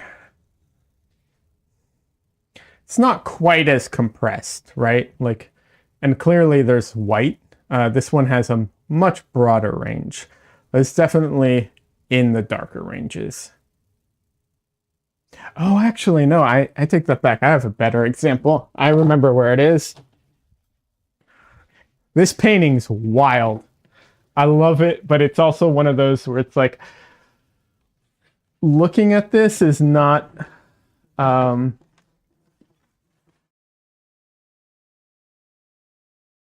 is wild. The results are just,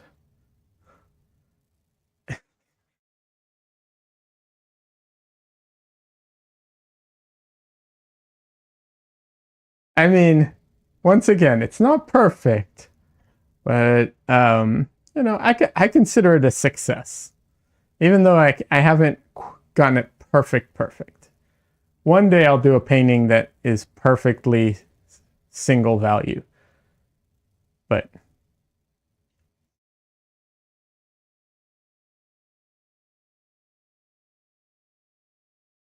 yeah, this is what I meant by like I had to kind of color key it. Like the orange is is all the warms, and then the shadows are all the like cool colors here.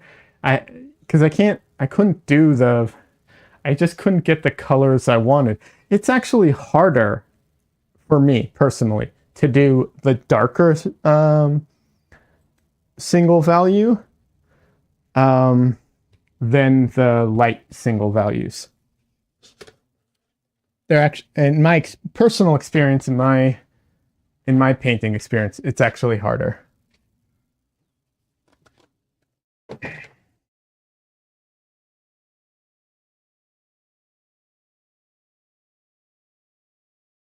It reminds you of Salvador Dali's work? Interesting.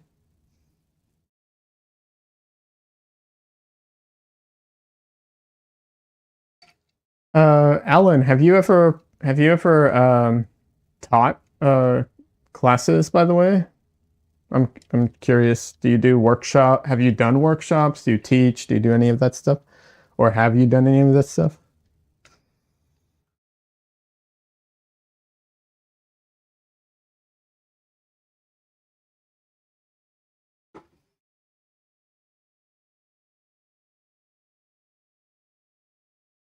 All right.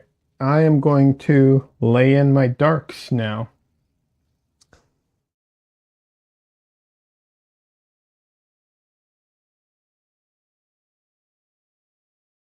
Don Lee says it's more difficult because darker colors are harder to move one way or another than lighter colors. Um,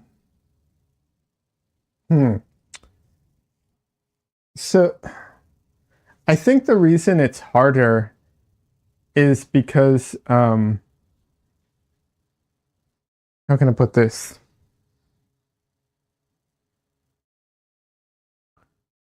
I'm trying to figure out what it is. Well, for one, we're more sensitive to light, and so we're more sensitive to lighter colors in general. Our eyes, our brains see like the value range.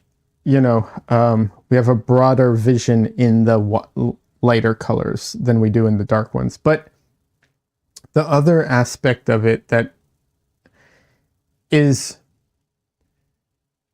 it's so like the part with the skin tone, the reason her skin tone was so orange in that was because I like if I wanted to go red, she'd be very red. If I wanted to go, orange, she's very orange. If I wanted to like dial it back, she just turned gray. Like a dark gray or dark brown. Whereas in the lights, if I want something to be, if I want, there's more of a range between I think the saturation levels is where I struggled in the darks versus in the light, in the high key, you have a wider range of saturation and desaturation to work with, I think. I don't know if that makes sense, but it's like, I guess maybe it's that in the high key paintings you actually can't get super like what we consider super saturated with some colors, with most colors, but because of that, um, it looks better. Or maybe it's that like people don't look good like very orange. Like if you, but they look better gray. I think maybe like yeah, I think that might be it. I think it's that the saturation, like the range, is just off in the darks. I don't know if that makes sense. I might have to think about it a little more.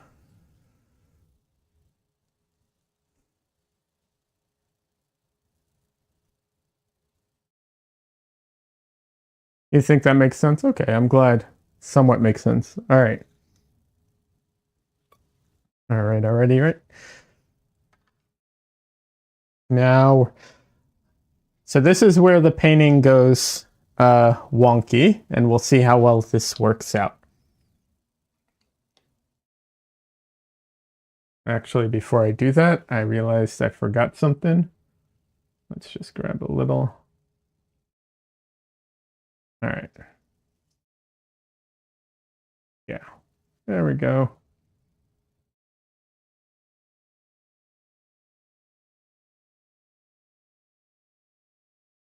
Okay. So it's a high key painting. Now this one figure is not high key. We'll see how this works. This might be a total disaster. Like, for the record, this might end up being a total disaster. And that's cool. If I end up scrapping it, I scrap it, whatever. But it's gonna be fun. All right.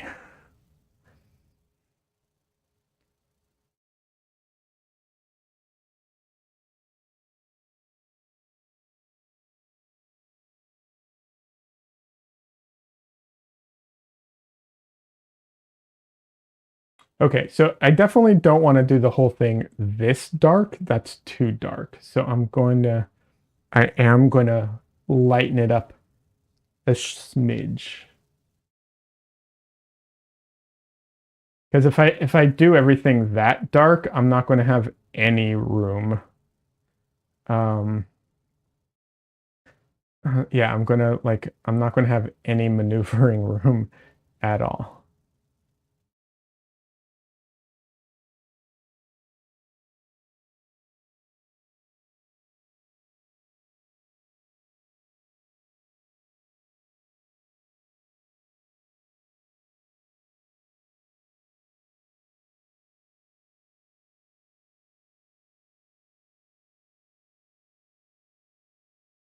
But in comparison, this should still look very dark.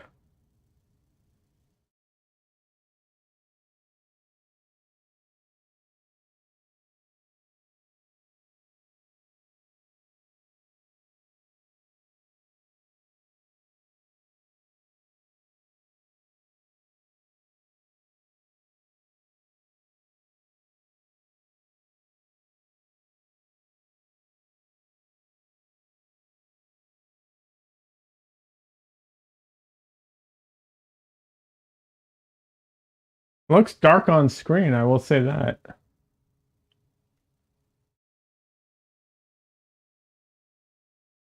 Yeah, it looks pretty dark on screen.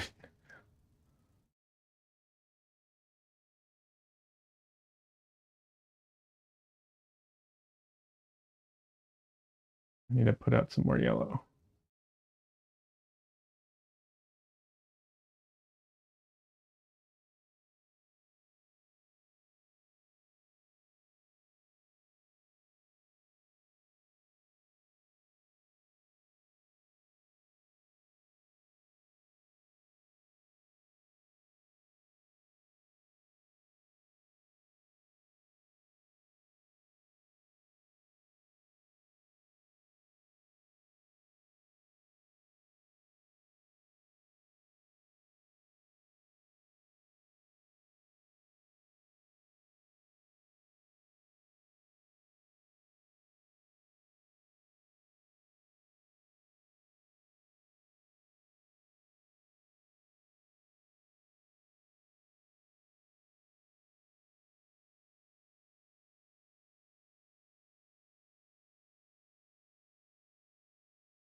All right, now for her skirt, we'll see if she's wearing a dark blue, uh, dark green skirt. It's a plaid skirt. I hate plaid. I don't hate plaid in real life. I hate painting plaid. I hate painting plaid so much that I wish plaid didn't exist purely so I never had to paint it. Um, we'll see what I do with it. I might not I might not paint it and I might just,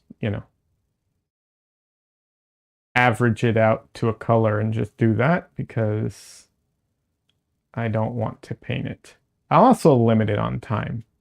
This is one of the uh, challenges that I'm setting myself up for here because this is technically due on Saturday.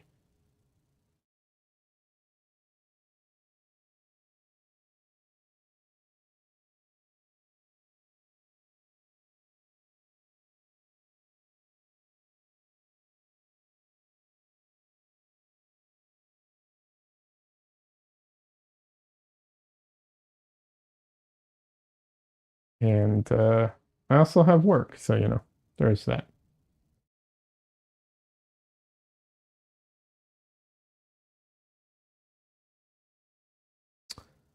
This is for your class? Yes, it is for my class.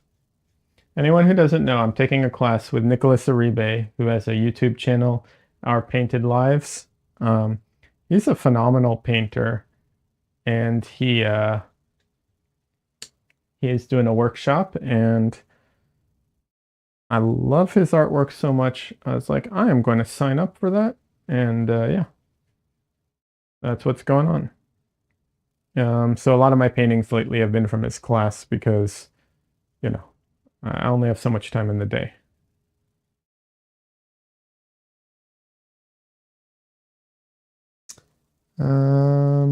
And let me see, did Wishlist, oh, Wishlist said, I've only done a couple of demos, never felt cut out for teaching. Okay.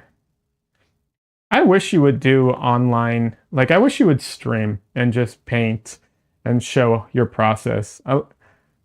Uh, just putting it out there because I do love your paintings.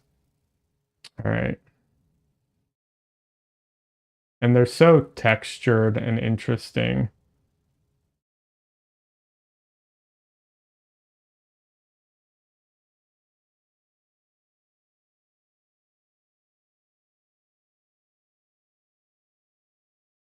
Okay,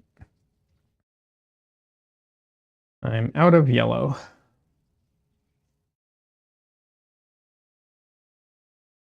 Mm.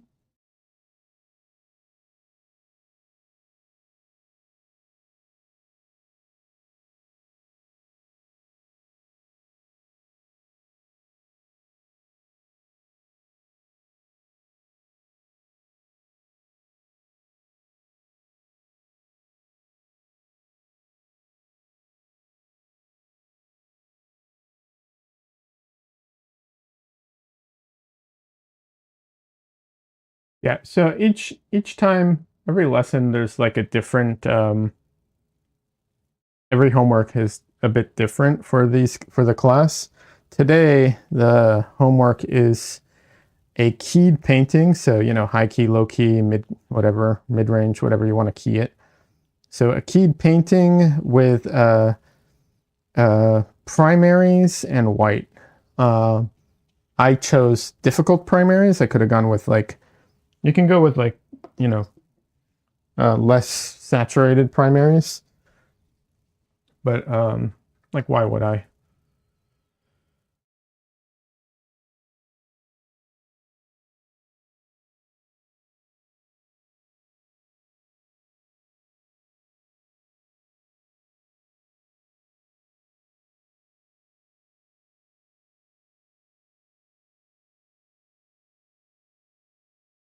But yeah, here's an example. I'm trying to do her skin, and she's a white person, so she has kind of a you know pinkish orange color. Um, if I'm trying to keep it dark, I just can't get that. Like it just won't go there. I can desaturate it and make her grayish, but I can't quite hit the um yeah, I can't hit that that color for her flesh tone. Um yeah. So she's going to be kind of orangey.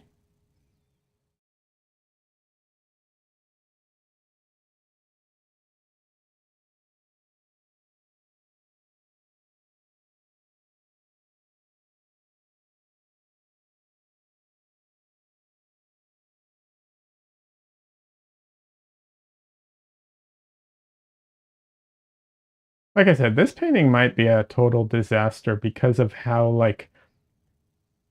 different each you know each section is. But that's all right. I don't mind giving it a shot. And if it ends up being a disaster, whatever. At least I had fun challenging myself and attempting. So.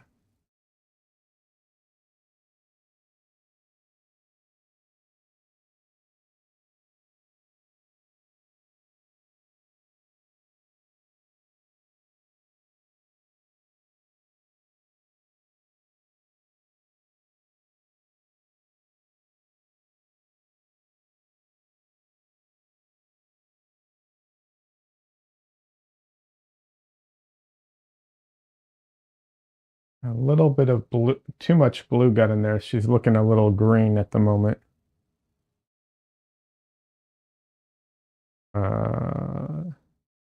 Which is fine. Also, my yellow is a very green yellow, so there is that. Not very, in that direction, put it that way.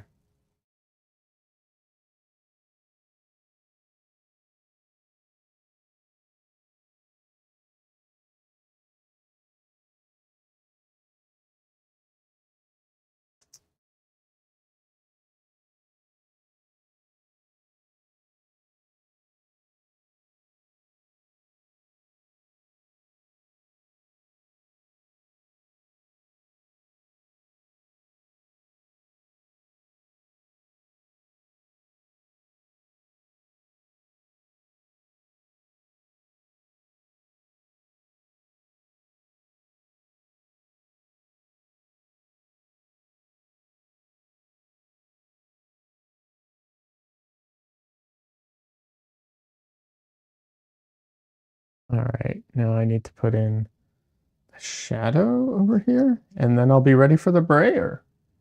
Fun times.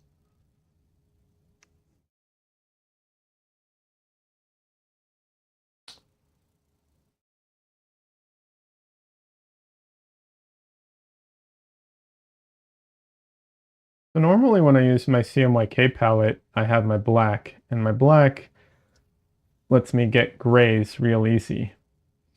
I don't have black in this palette right now, so I actually have to try and mix my grays with my palette, which is a lot more challenging.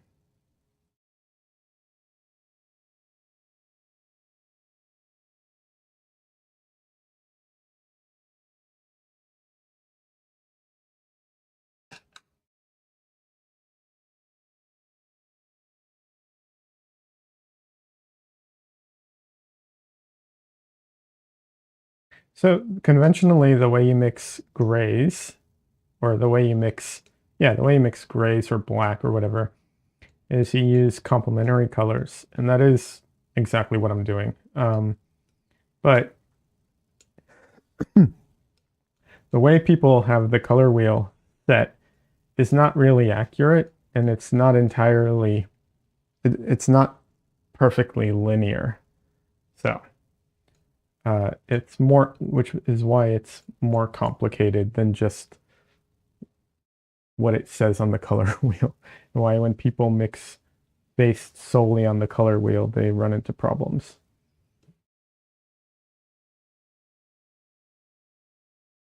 Most of the color wheels people use are very old and outdated.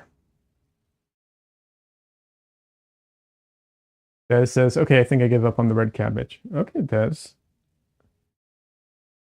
Um, you know, it happens. What I would say is, after you give up on a painting or finish a painting, do um, do a post-mortem.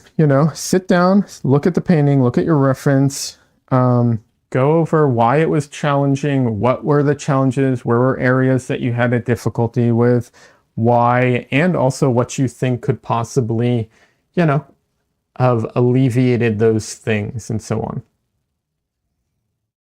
It'd be very useful. All right, brayer time. In a minute, I'm just going to take a photo of this real quick for myself.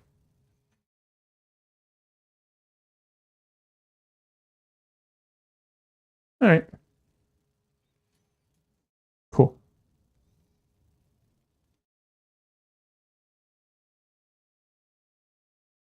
All right, brayer time.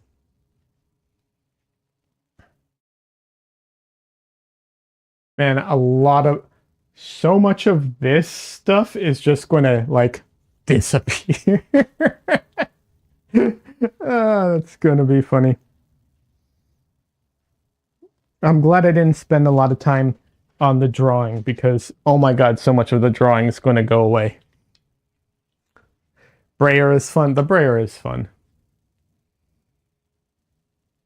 I have to think. So the thing with the brayer is it's not 100% random, obviously. It drags paint in the direction you take it, and you know, if it goes through thicker paint, it picks up more or less, you know, all that stuff. I have to think in advance. I have to take a second to think. How do I want to do it? Do I want to drag the brayer? If I go this way, it'll take the dark up into the light area, which could be cool. If I go this way, it'll take the light over the dark. If I start on the light, you know, and so on. I just have to take a second to think about it. How do I want to like stretch those things around? I'm going to stretch them around in a lot of ways, so it's not entirely like one, but you know, I have to think about it.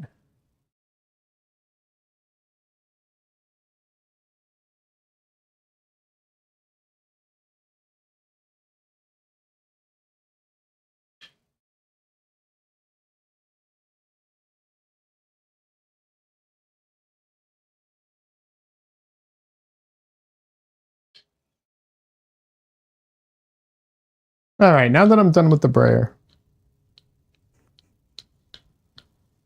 I'm kidding.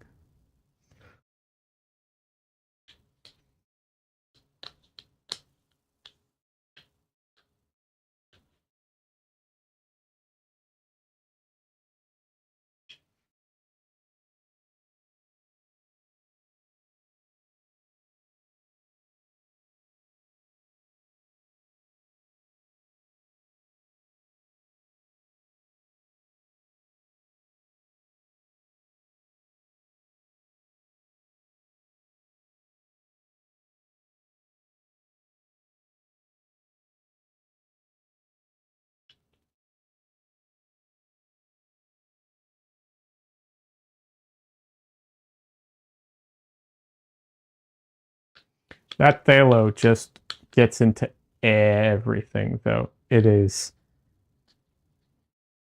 crazy how strong that phthalo is. Like I'm trying to clean off the brayer right now, and it does not want to come off.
So I hit all the important parts. Now I'm just going to use it to kind of mesh some of the colors, or not mesh, mash some of the colors into any areas that don't have paint so that I get more coverage.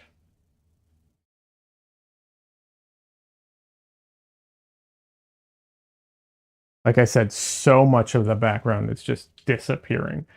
I'm going to have to redraw so much of it. That's why I'm glad I didn't take a ton of time on it.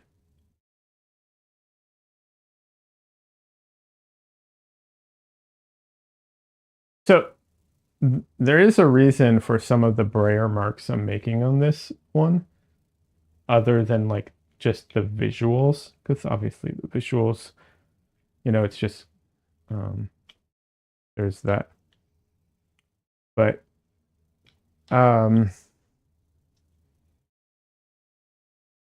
have this idea where like that one character is so separate from the background.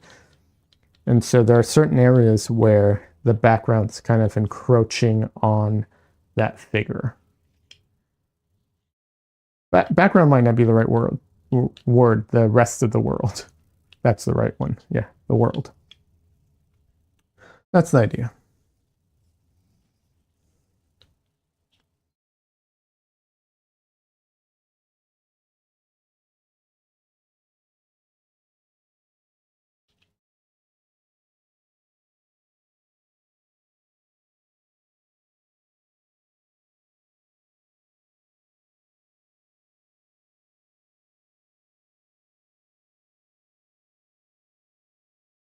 Yeah, I think that's good.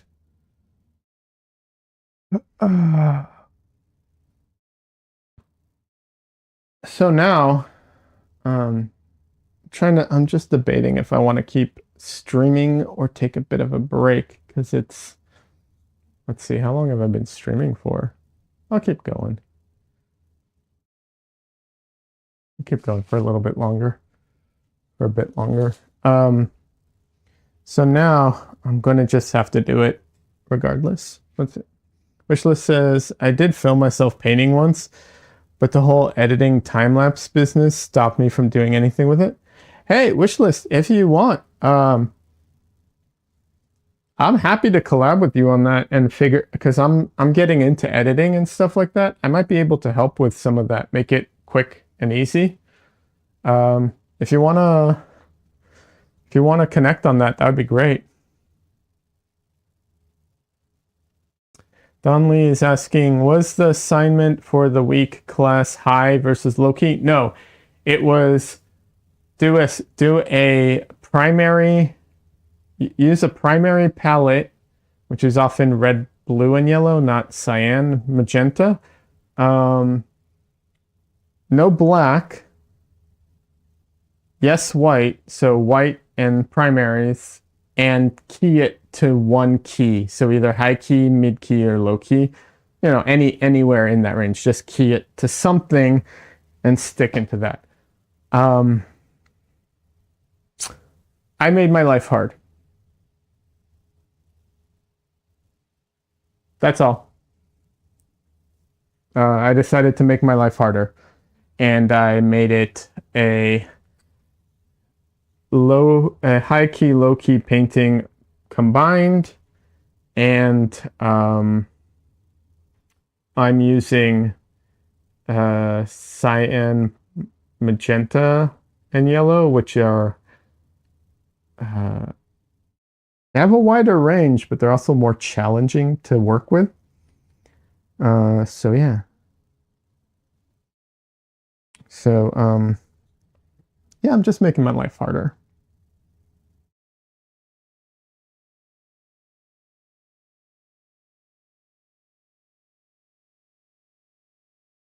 Yes, please, you'd watch one of those videos? Yeah, absolutely, Des. I would too. So because I've been looking into how to make time lapses and how to make them easy, and like how to take the recordings and turn them into time lapses and so on. So if you want, Wishlist, I'd be happy to do something with that. If you're up for it. As long as the footage is digital. If you have it on tapes or something, like, that's out of my realm. That's, yeah. If it's digital.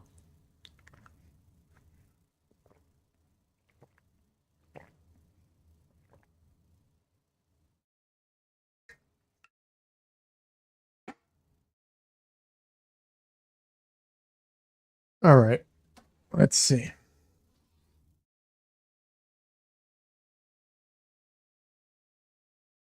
All right, I have to be off camera for a minute because I have to deal with my computer. So just show the painting. Did I bonk my camera? I bonked my camera at some point. Oh, there we go.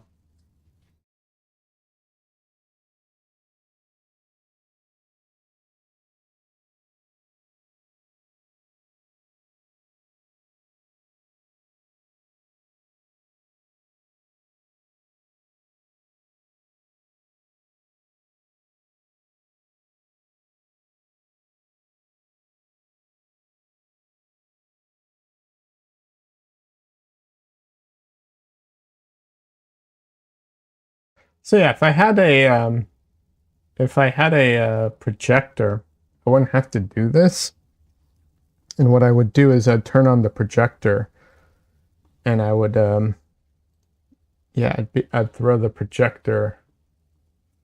I'd just turn on the projector and go in and redraw all the things that are out of place, which is what I'm about to do as soon as I finish putting my reference on top of uh, overlaying my drawing, my painting, and my reference. Basically, that's what I'm going to be doing. There's also some apps that do this. They're not perfect for your phone. Like there's, first of all, a ton of art programs or editing programs that can help you with this. You don't have to use Photoshop. But there are like phone apps that do this on screen. They're not perfect. Nothing's perfect, you know. Even this, I don't entirely what's it called, compensate for like lens distortion and stuff like that. So it's, like I said, nothing's perfect. That's cool.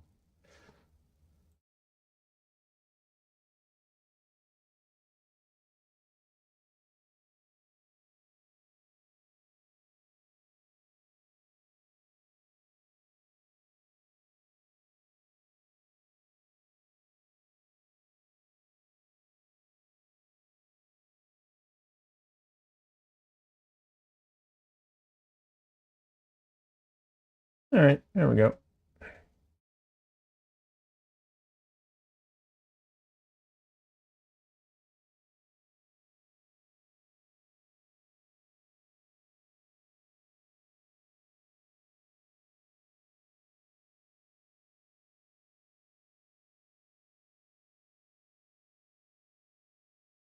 And while I have my gloves off,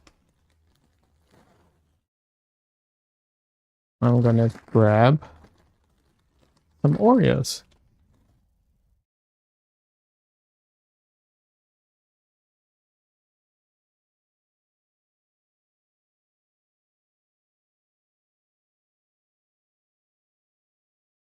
They have coffee Oreos, by the way. Yeah, I like them. What can I say?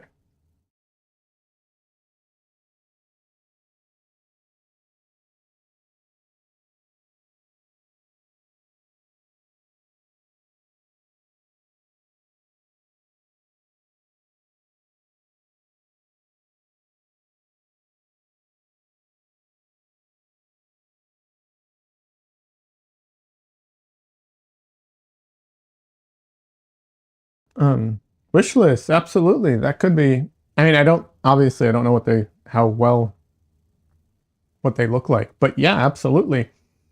Um, why don't we talk privately about how to like figure this out? I'd love to do something with that. That'd be great. Um, I don't know how um technically inclined you are. Obviously people vary.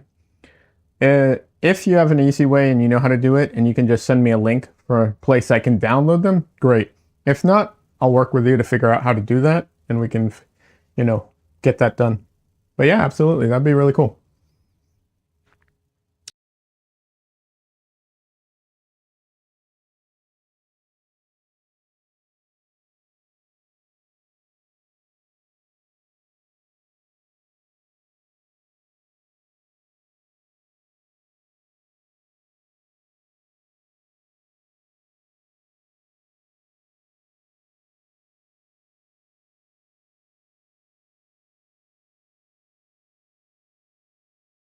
If you want, you can message me on your TV remote is too complex for you. That's fair. You can message me on Instagram, or you can email me on my website.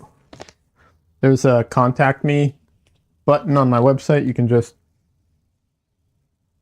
however you want,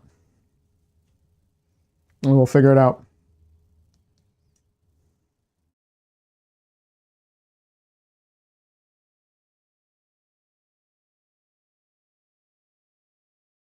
Absolutely. I'm happy to. I think it'll be great.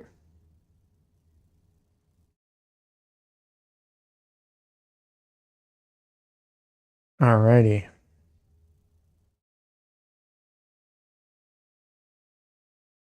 So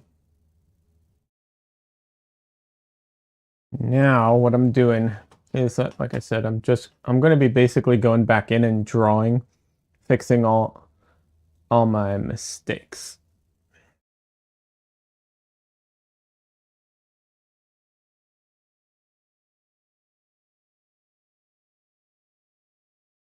Because I played this very fast and loose, and there's a ton of mistakes.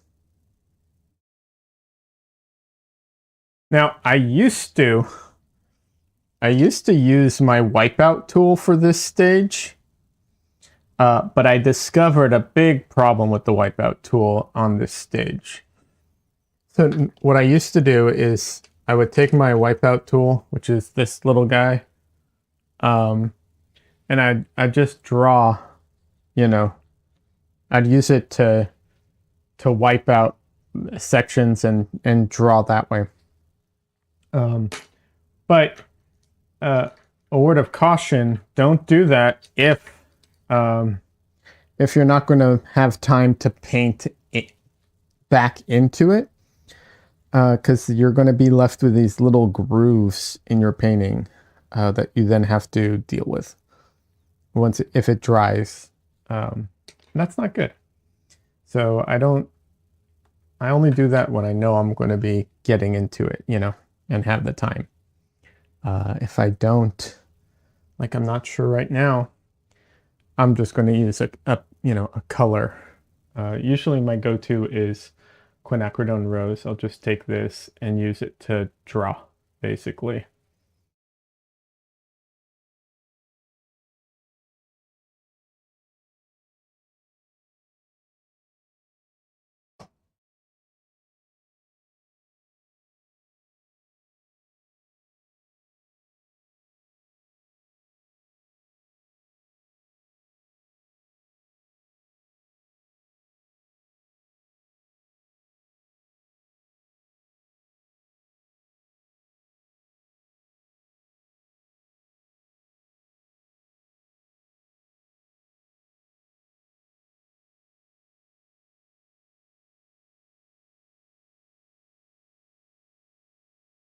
Well, that's awesome,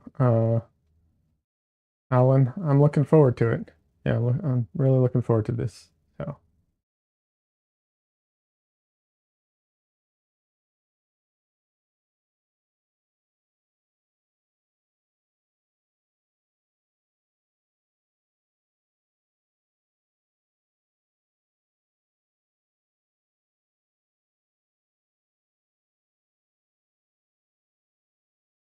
yeah, I was playing so fast and loose with this.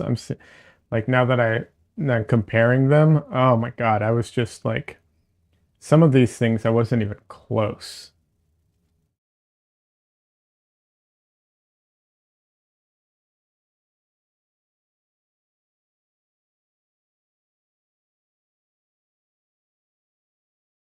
Uh, huh. Oh, there we go.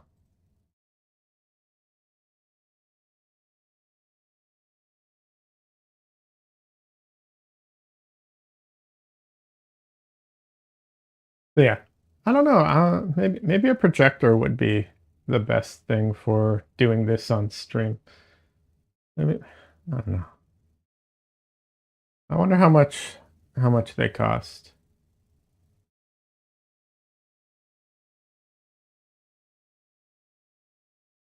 I know that you can get them for like $100, but I don't know if that's like worth it or not. Just because you can doesn't mean it's worth it.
If someone does have a projector and they're like, oh no, you should definitely get this particular projector, by all means, share. Uh, if you're watching this after the fact, leave your comments in the description. Or not the description. I control the description. You leave your comments in the comments section, I guess, technically. Yeah, that's it.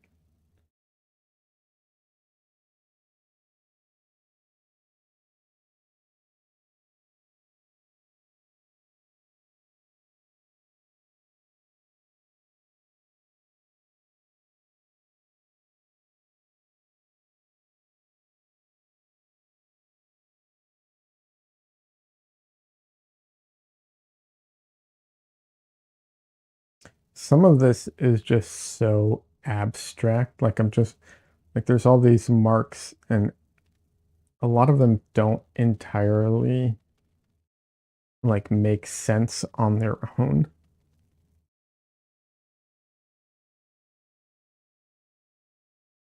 They make sense in the painting, just not on their own.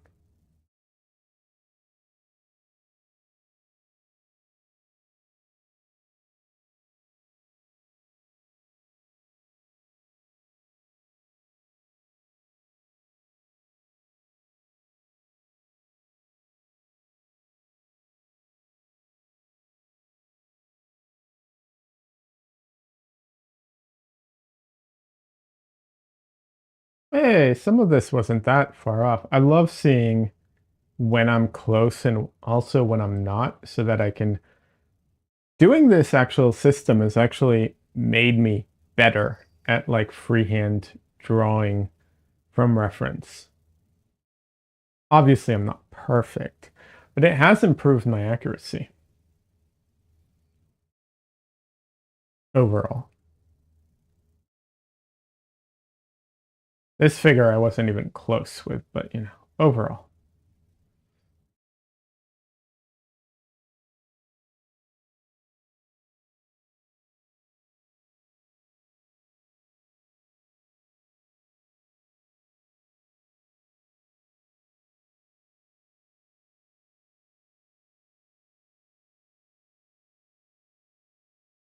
You know what's funny? Something that Wishlist said about their remote being complicated. It reminded me. So I'm pretty technically inclined. Like I'm not a programmer or anything. Like whatever. But I built my own PC, which is pretty decent. It's something. It's not nothing. Put it that way. Um, and but so I'm not bragging. The reason I mention it is because even though like I can build my own PC, and I've done it actually, I've done a few PCs now. Even though I've built my own PC, um, I cannot see the colors here.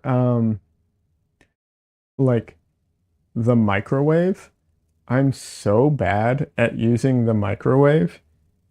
Like I mean, obviously I can, put stuff in and cook it, but like it took me forever to understand how to make the um like I still don't know how to use the defrost on it or anything basically, any of the automated like systems, but it took forever just to learn how to get the to change the what's it called?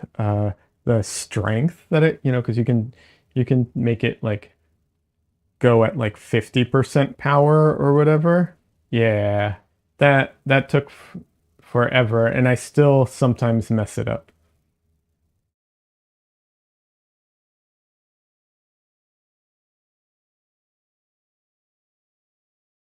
And I do realize just how like silly that is.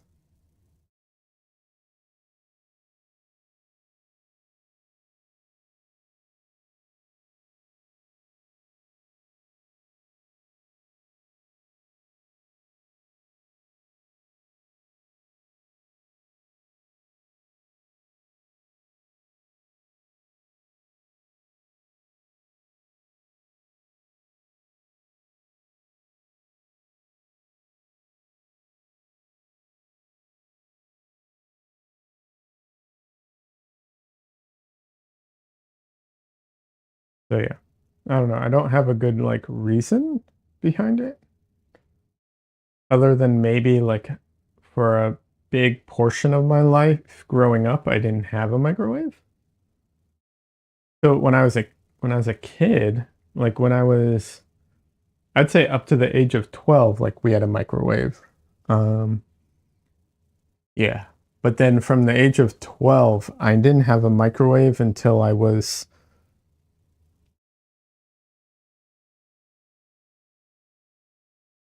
uh in my like 20s. Yeah, so from 12 to like 23, we didn't have a microwave.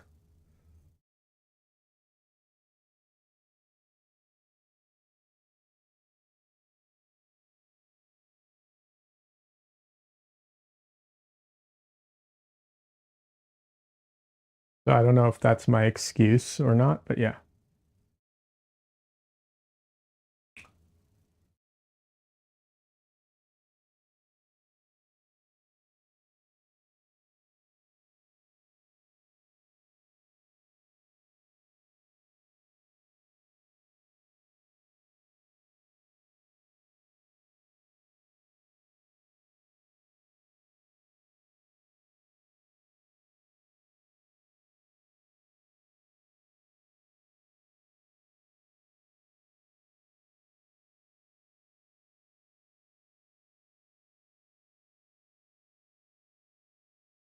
Hey, some of this wasn't that far off.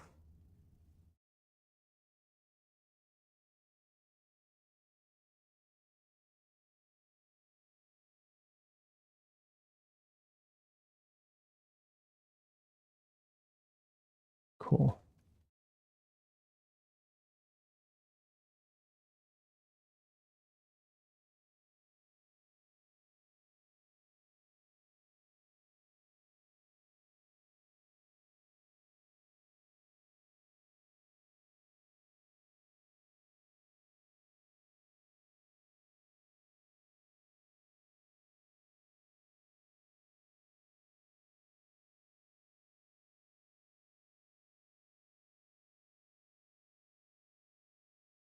So what's going on right now is I'm looking at my painting on my screen and I have the reference overlaid in a with a filter on it that kind of shows edges, but it's not perfect. It doesn't show all the edges cleanly or, you know, it's just not a perfect like representation.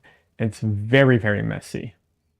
And so it's this challenge of trying to see through all these overlaid noise on top of overlaid noise to see where things are.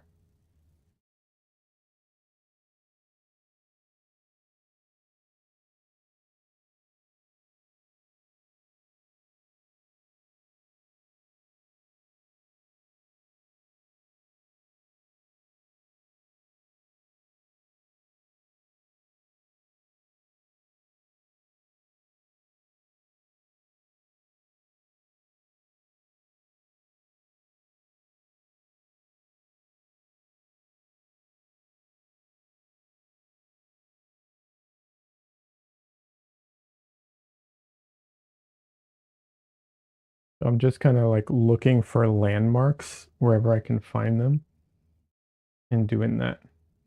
If you've seen people who do what's it called?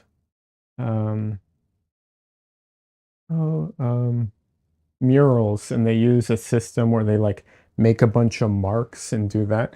It's very similar to that. Um in a lot of ways. It's very similar to that.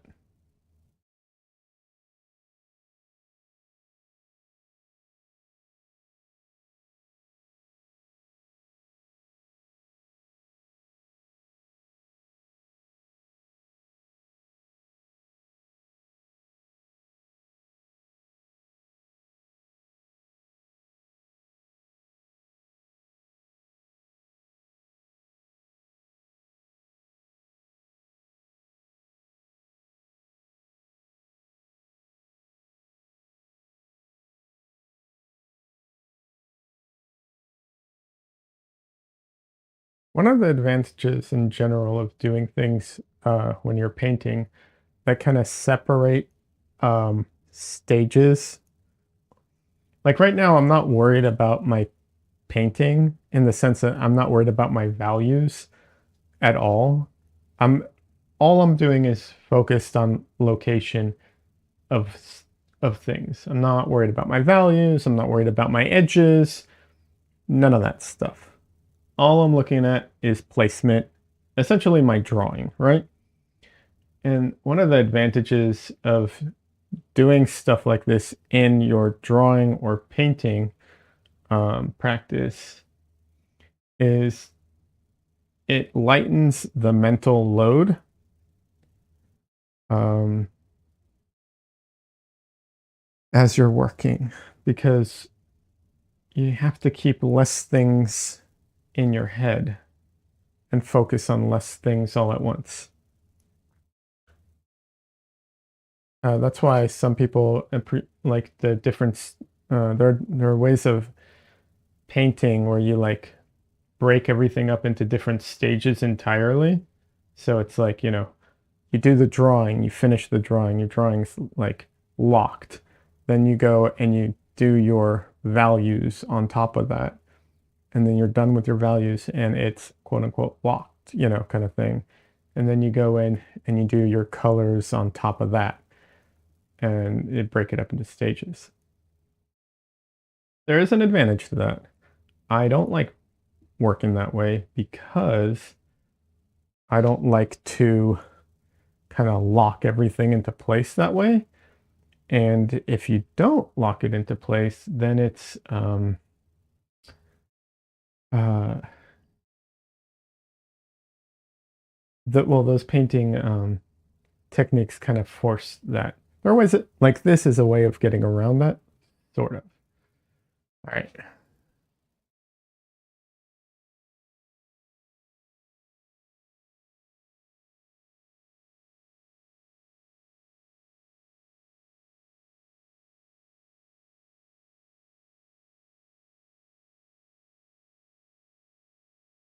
I can hear the cats outside my room. I'm just like, man, it's not even close to dinner time yet. Why are they already starting with that?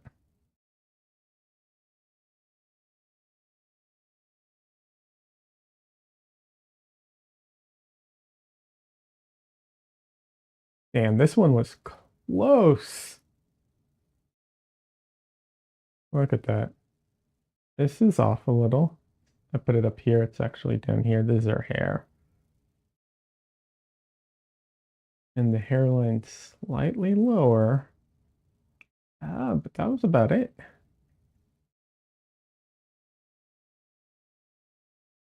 The rest of it was pretty close.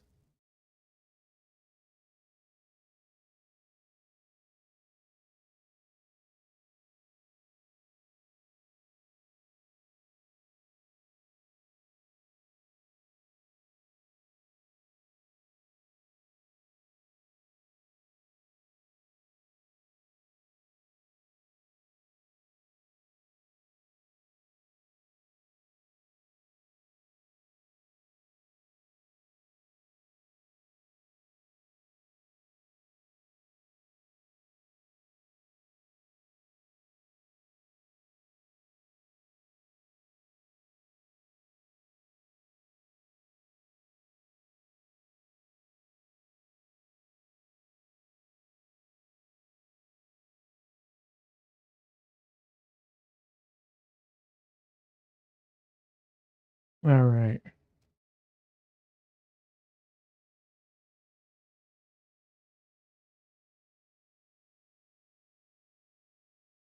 I know this is super messy, but I think hopefully you all can kind of see the ghosts of people here kind of thing and can kind of tell what is happening to a degree.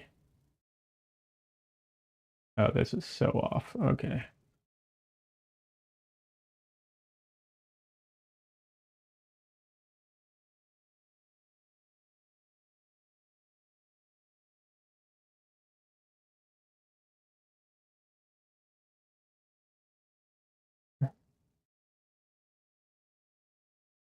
Oh, snap. That was on it.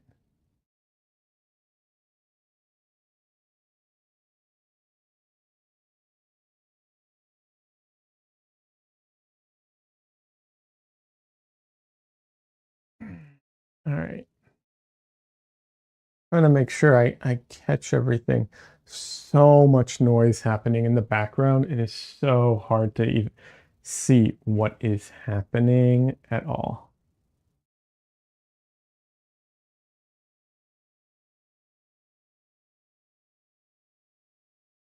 It doesn't help that I just took a brayer and smeared everything around. I recognize that, okay? Just FYI, I do recognize that. It'd be a lot easier to see what I'm looking at if I didn't do that. I know, I know.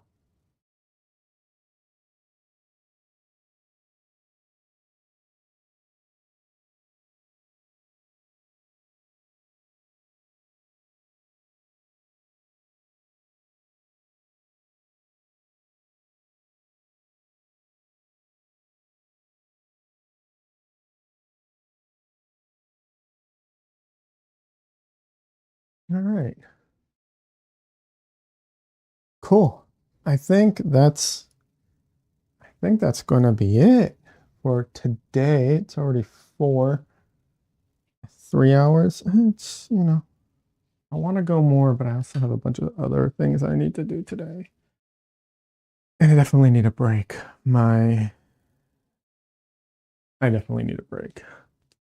But yeah, I think you can kind of see the ghosts of people, right? Like there's a person here, there's obviously the main figure here, another person here, and then the background characters are all just like backs to you kind of thing. So you don't really, it's not that important.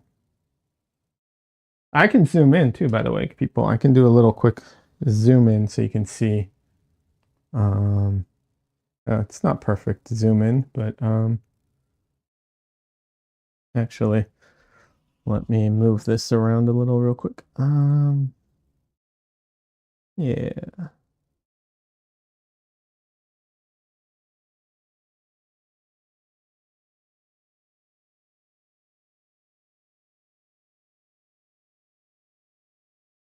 yeah, you can kind of see.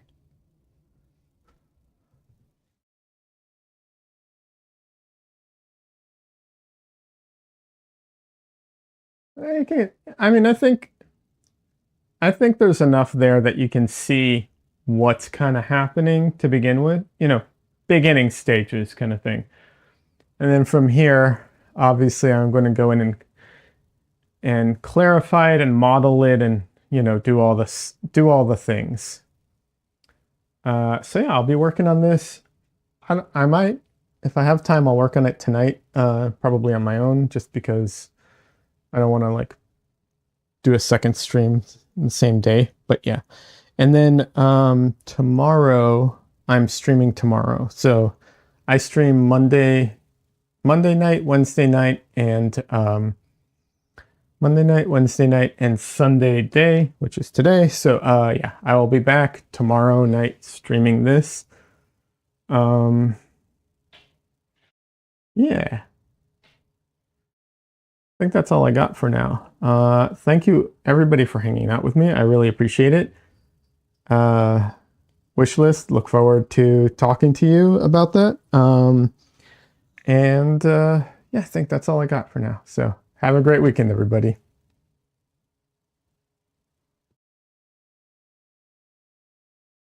Cheers. Yeah, cheers, man.